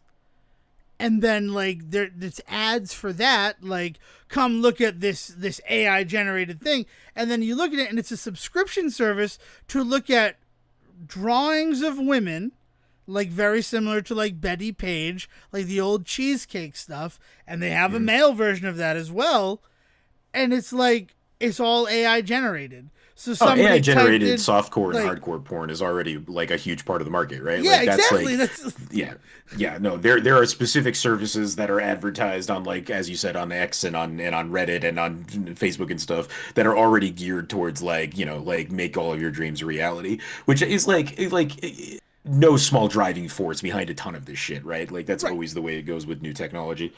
Yeah. And that's it. I mean, that is the reason why Betamax didn't work, because Sony was like, "No, you're not putting porn on Betamax. What are you talking about?" So okay, And then it was dead. VHS, the inferior product, as long as you're going to put on your boobies and your butts and all that stuff, and we're going to use you instead. Like Yeah, it's just the nature of it.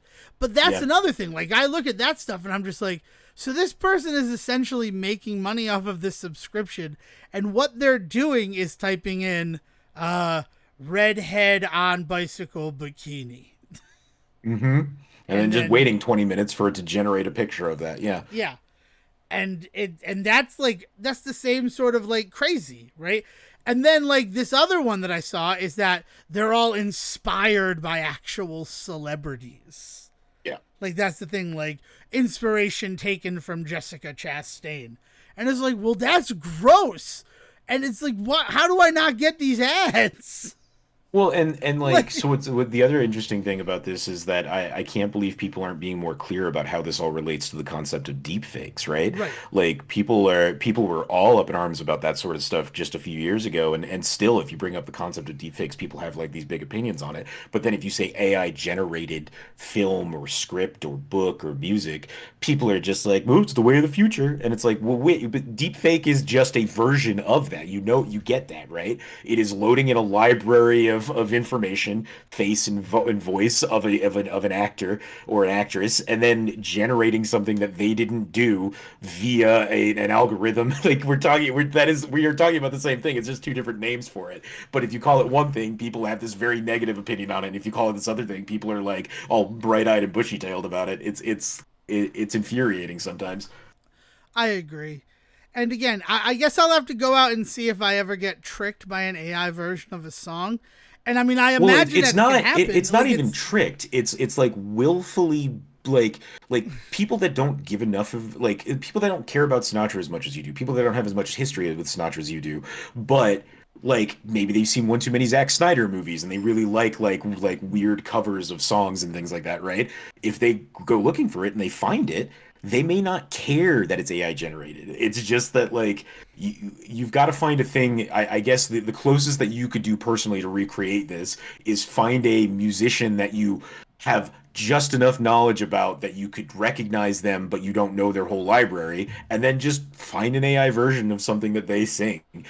For me, it was like Bruno Mars, right? Like I was like, I know enough about Bruno Mars that I can recognize his voice, but I couldn't tell you fuck all about like an album that he has put out recently or anything like that. But yep, sure enough, I'm finding stuff that sounds like Bruno Mars, like that kind of thing. Like I said, there's a larger market for this that has to do with like characters as well. So yeah, I'd also be really interested, once we are able to talk about things a little bit more, to talk about like that sort of aspect to it. How do I get my favorite cartoon character to sing happy birthday to me? Oh, there's this AI generator out there that'll do that, like that kind of thing. yeah.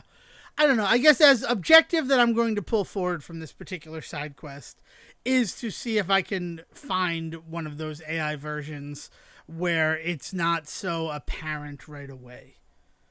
Like it was unfortunate. Like I was really kind of bummed about the postmodern jukebox of it all, because I'm like, I'm excited to do this stuff, and then I hear the music and I'm like, I know exactly that this is not that.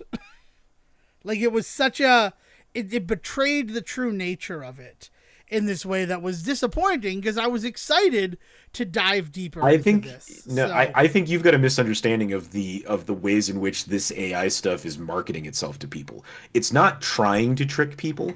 It's that it is good enough. And you've got to be okay with the fact that that's what this product is. Is this product is a good enough recreation of the thing, because you're never going to get Frank Sinatra to sing The Killers, but maybe you can at least enjoy this, the closest thing you're ever going to get. And you and they maybe it's just about the way that you consume things that's just doesn't click for you. But for the Right. majority of people, like if it's good enough, and I mean, hell, I'm already paying for Spotify, so who cares if it plays a couple of silly songs I don't love every now and then? But if it's good enough, I will let it play in the background. But that means that that person is getting play revenue. That person may be getting ad revenue if you're listening to something with ads. Also, it's getting exposure. You get it, you listen to enough of their stuff and they move up in the rankings on this stuff so that their other shit gets out there. How long until we hear somebody out there do a bunch of AI generated music just to get their channel out there, and then, hey, here's an original song by me if you like my stuff so much, and then suddenly now they're pushing their own stuff, but they've got all of the boon of you wanting to listen to their Frank Sinatra stuff, pushing them to the front of the line to hear their new shit. Yeah. I mean, I get it. I don't. It is definitely a misuse of this tool because you're using it just for the monetary gain of it. I mean, because that's the argument, right? Is we want studios to be able to not be able to create movies if the actor is not involved. That I said that really crazy. We don't want a Godfather Part 4, even though most of the people who are in those movies have passed away. Right. We don't. Right. Like, yeah. We don't want the promised sequel to some movie from the 70s with those actors as they looked in the 70s, but the whole thing is built by a computer on its own. We just got to figure out where that line is between something like that and somebody out there using AI as a tool to generate a backtrack for them to create their own music. Like I'm okay with that, but I don't know what the difference is there. Like, right? Like I couldn't state to you where that line is between the two. Yeah, I mean, as once money comes into it, that becomes a big discussion about it. I mean, this is for me. This is like criteria that I've developed so far. That Scooby-Doo thing that I keep referencing, that the person who put that together was not trying to make money off of it in anything. It was a portfolio piece to try to get into art school, which then again, isn't there some value into that as well? So like, it's when you start wanting to use the AI for monetary gain and your effort put into it is simply typing in the prompt where like I start to feel a little weird about it. Well, and like for that project in particular, he wrote the script and then just said, say this in this voice, right? Wasn't Exactly. that the Right. prompting? Right. So that's So it wasn't different. even like AI generated material in that regard. It was literally just the sounds that were being Yeah. AI generated. It's like using Yeah. a soundboard to have what I just typed into, the voice of Daphne from the old show say. And I understand that. Like, but he had to write a script before it. If the script itself were also AI generated, then there'd be sort of a question there. But then look at something like Nothing Forever on Twitch. That used to be more of a reference to a specific show about nothing, and then because of issues with licensing has become its own thing, but still is very much the types of scenarios from the original, unlicensed work. Right. And that's a channel that's still going. There's the AI Jesus Christ. Like, and most of those things are making the revenue that you get from being on Twitch. You're getting Well, and subscription dollars. yeah, the You're Nothing getting Forever bits. thing is a great example of a thing that's not quite right, but people seem to adore the fuck out of it, right? I mean, yeah. I mean, when it was quite right, when they were supposed to be based on it, I was really into just having it on in the background. But then when they became like their own original characters, I'm like, well, the novelty of this was the fact that it was supposed to be these beloved characters, and the fact that like we have broken it down into this is the way that they react in these situations. Let's just see. And it really just kind of felt like a script writer and then something was reading that script. But there's no human involved in that. It's all AI. And Hmm. it's not something that could it's a novelty, right? And as I'm not going to pay for it, but it does technically get money because if an ad plays while I'm there, that's ad revenue for it. And watch numbers. If you're paying for a certain amount of ad-free Twitch or YouTube or any of that stuff, that doesn't mean that the things you watch aren't getting Yeah, paid. revenue. Right. It's still getting that money, right? It's getting money in from a different budget, essentially. Yeah. And then and having my eyeballs on it, right? Like, I don't watch it anymore. But when I was watching it, that's one more view, so that if you're browsing through, you see that it has 6,000 viewers.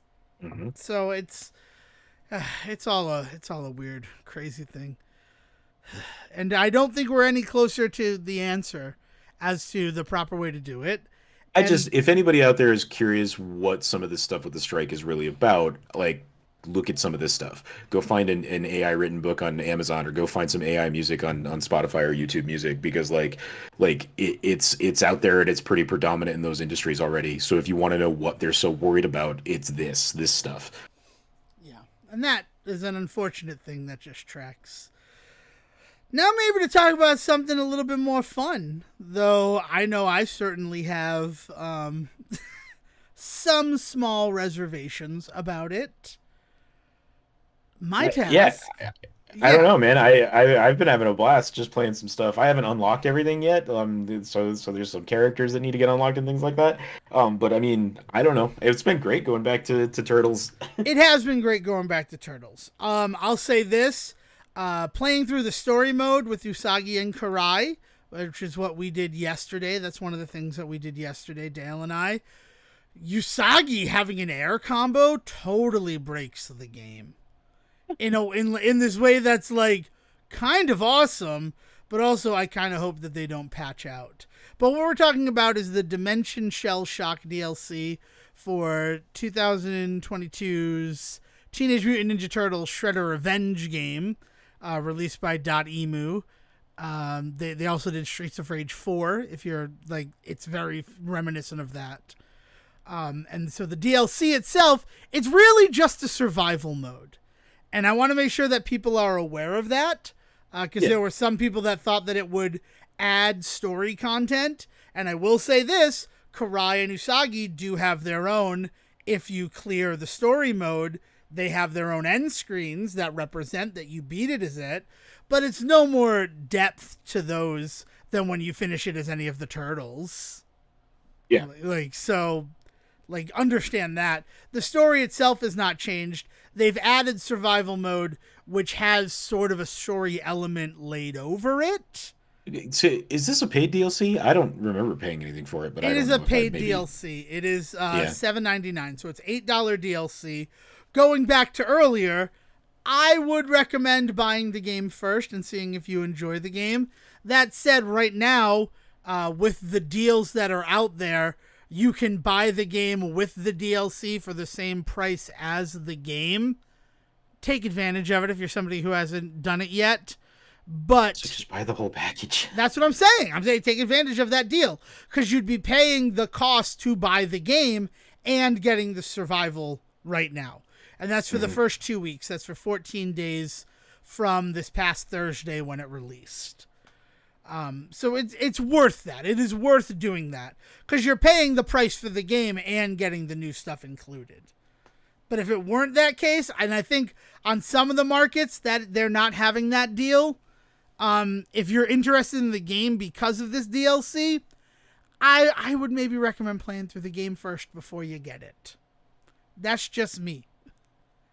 I don't know. It's just a survival mode. And 2 new characters. I mean, there is something to the character stuff, because like you mentioned, they do play differently. Like, they're not exactly like characters you already have. Yeah, I mean, I have not played as Karai once yet, which makes me a little bit sad, because everybody else wants to play as Karai, and I'm like, I'll allow it. We play. What? You can play as Karai when we play. Thank you. I look forward to it, Seijin. That's the other thing. We didn't get a chance to do it because it released so much later on Thursday than I was expecting, which that's a new one. It came out at 10 a.m. Eastern time, which 10 a.m. Eastern time is midnight in Australia. Mm-hmm. So like they waited to release it until it was Friday in other parts of the world. So like the release date was really kind of midnight on that the Friday, so September 1st, as opposed, like, it was weird. It felt a little strange. That it wasn't USA centric, yeah. not that it's not USA centric, but this way that, like, I've been experimenting a lot with it, like staying up till midnight to see if games were released. And, you know, a lot of the times they're like, well, it'll come out at 3 a.m. on that day for me, which is midnight in, you know, on the West Coast in Cali. Yeah. But this is one of those ones where if they had just said available midnight on September 1st, like, then people would have had, oh, it's out early. Like, I don't know. Like, I felt a little burned staying up till midnight and not being able to play it for 10 more hours. Is that information just available out there and you just didn't have it, though? Like, is that just a matter of just you could have known that if you had looked into it? So Steam was saying approximately 10 hours at that point, and they had that listed a little bit earlier. But I didn't want to base it off of just Steam. I wanted to see if, oh, maybe Nintendo will have it at this. But the only one that gave a countdown of hours was Steam, and even then their countdown was an hour off. Okay. So, like, available shortly at 9 a.m., but it was counting till 9 a.m. when it was counting down. So, even then, like, it was out there, but it wasn't accurate, if that makes sense. Okay. But yeah, so it's a survival mode. Spoilers for it right there. The neutrinos show up, and they say that there's a new threat to the multiverse. So you have to go through the levels collecting, you know, stones that will allow you to get to the threat in the multiverse. Have you completed a full run yet? Have you seen everything? No. Okay. No, I've not. Yeah, I was able to do it. That's why I was saying that I have not unlocked everything, or I've not seen everything yet. I have, because I've just been playing on my own. Yeah. I mean, even I got through on my own today for the first time, and I got through yesterday with a couple of, like, just random parties online. And then, you know, you eventually, how high is your highest leveled character in survival mode? I don't want to blow up the spot. I don't know. I would have to take a look. What is? Well, because once you unlock level 5 for any character, I was gonna say I think it's level like 3, so okay. I don't think it's high. But I didn't know if that was really low and embarrassing. No, it's first of all, hi. I don't want to start with like my biggest complaint about it. I do not like how leveling works in the Dimension Shellshock Survival. I don't like it at all. 'Cause why does the sushi perk exist if your score is going to mean nothing in the game? Because your score was tied to your level in the story mode, but how you level up in Dimension Shellshock is based on how many gems you collect. And it's three gems per level up through level 5, and then it's 4 gems per level through level 8, and then level 9 and 10 you need to get 5 stones. And it counts them, right? Like, you don't need to get it in a run, so it counts towards it, but it just is weird that there's the perk for the sushi where if you do a 3-hit combo, a box of sushi shows up and you get 10 points. But those 10 points have no bearing on the game at all. Your points mean nothing unless you're competing for points with somebody. For the cowabunga, yeah. Yeah, like, I mean, yeah. No, but it's just like, that's so strange to me. Because, I mean, the first thing I wanted to do was level up April to the highest to see if a Black April existed in this game. And she kind of does. I sent a photo to you. I don't know if you received it. I did. I wouldn't call the photo that you sent me. This is a weird scavenger hunt you went on. I'll be honest. I didn't realize that's why you sent it. Yeah. Well, it's because it's the only green outfit. And if you look at Rise of the TMNT April, she wears the green coat with the yellow collar. And then she has on yellow boots.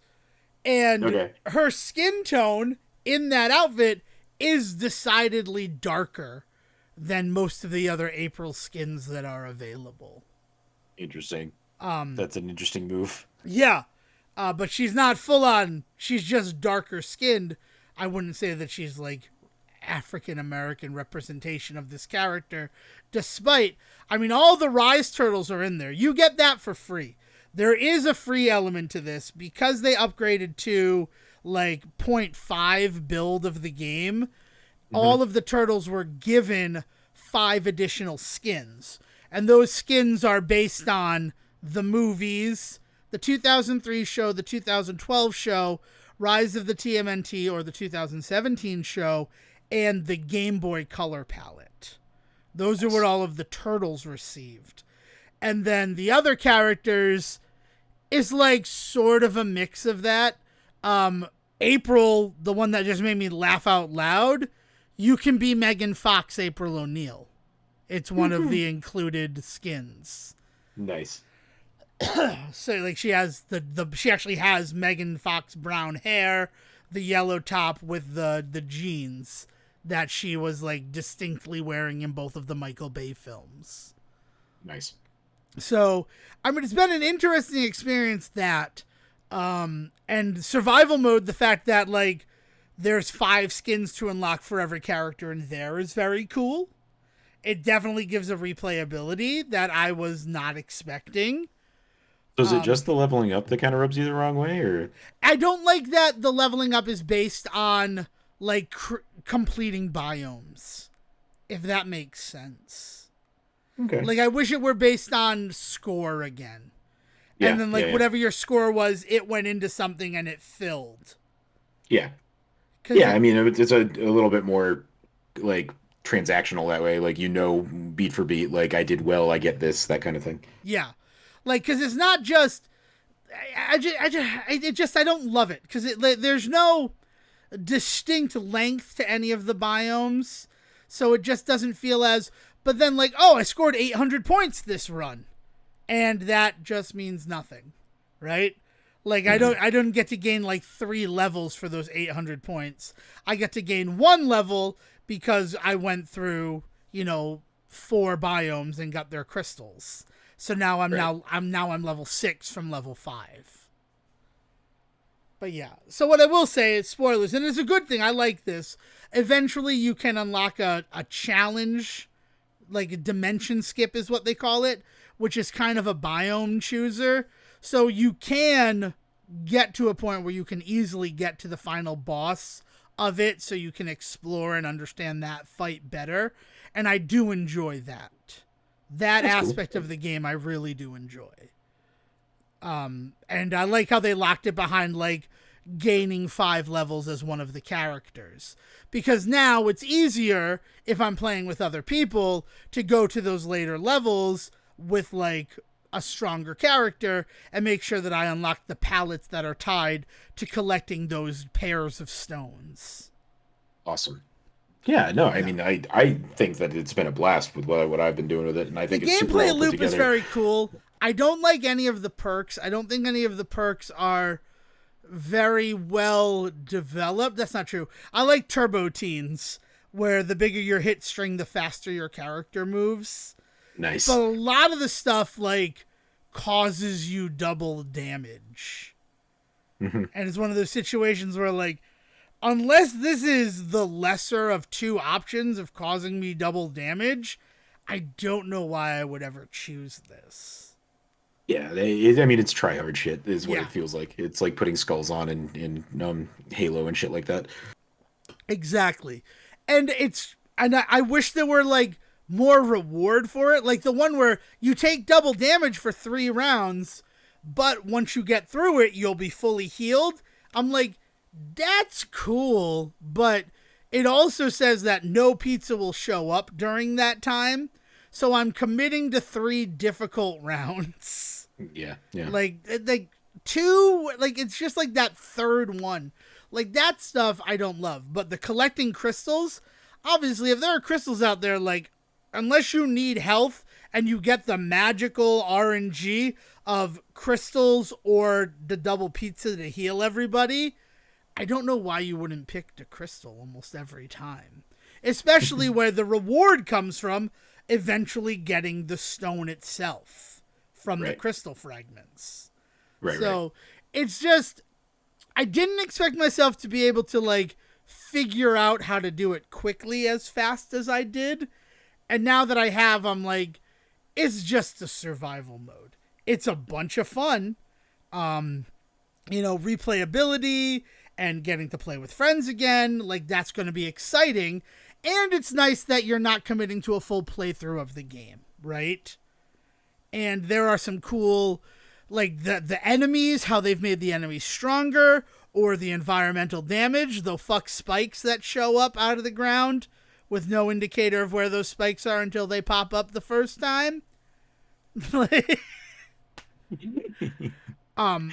the cameos are so on point for it. When I saw Dreadmon and Jaguar in the Mirage like style levels, that made me really happy. All of the stuff they pulled from TMNT Adventures for the 8-bit universe is a lot of fun. I think the real issue is that, so then by the time they get to like the 5th biome, they only have like a handful of stuff left and they just throw it all into one of the levels instead of like having you see little stuff as you go through each level. Yeah. I don't know. I mean, like, it's definitely worth it if you already like the game, but understand that, I mean, you do get the 2 other characters too. And Usagi was a blast to play through the regular story as, though so much of those characters, if you can get them in the air, they're like, you can juggle them to death. So giving him an air combo really makes Usagi Yojimbo like a force to be reckoned with, which on some level he should be, right? He's an older character. Well, Andy's in being introduced so late, right? Like, it's not somebody that was there from the get-go that's just kind of always broke the game. Like, people have had this game for a while now. People have already figured out how to break the game with the characters they did have, Yeah, which then brings me to the nerfing and the buffing of characters. The big thing is that almost everybody had their taunt lengthened. And it's like, some of them are imperceptible, but the reason why I like went to look out to see if anybody had calculated all the nerfs and buffs that came along with this update was Raphael. I'm like, this feels like it's taken forever to taunt. And then lo and behold, it went from 1.45 seconds to complete a taunt for him to 2.7. So yeah, no, like it's taken almost twice as long for you to buff him up. Nice. Don't feel crazy about that. You're not crazy, Devon. This is really what's happening. So that's what's nice about it. And then the other big one is Splinter. His ground special used to be 3 attacks for 5 damage each. It's now 5 attacks for 3 damage each. So you have to have like better connection to do the same amount of damage with it. And then the last one, which is really crazy, because I dug that you had some way to always be damaging the spoilers, Statue of Tyranny in the final fight. It no longer has a hitbox when it's pulled away and calling in foot soldiers. Interesting. So before, like, you could pick up foot soldiers and throw it and do damage. You can't do that anymore. So that's wild shit, man. Like it's just that. But again, Usagi with an air combo against the Statue of Tyranny, I made that character cry. I made them cry very hard. But it's it's like, I don't know. You've only been playing by yourself because we weren't able to coordinate schedules, and I apologize about that. It's been kind of crazy times at the house. So you are enjoying it. Who have you used? I mean, do you know how far you've gotten, or?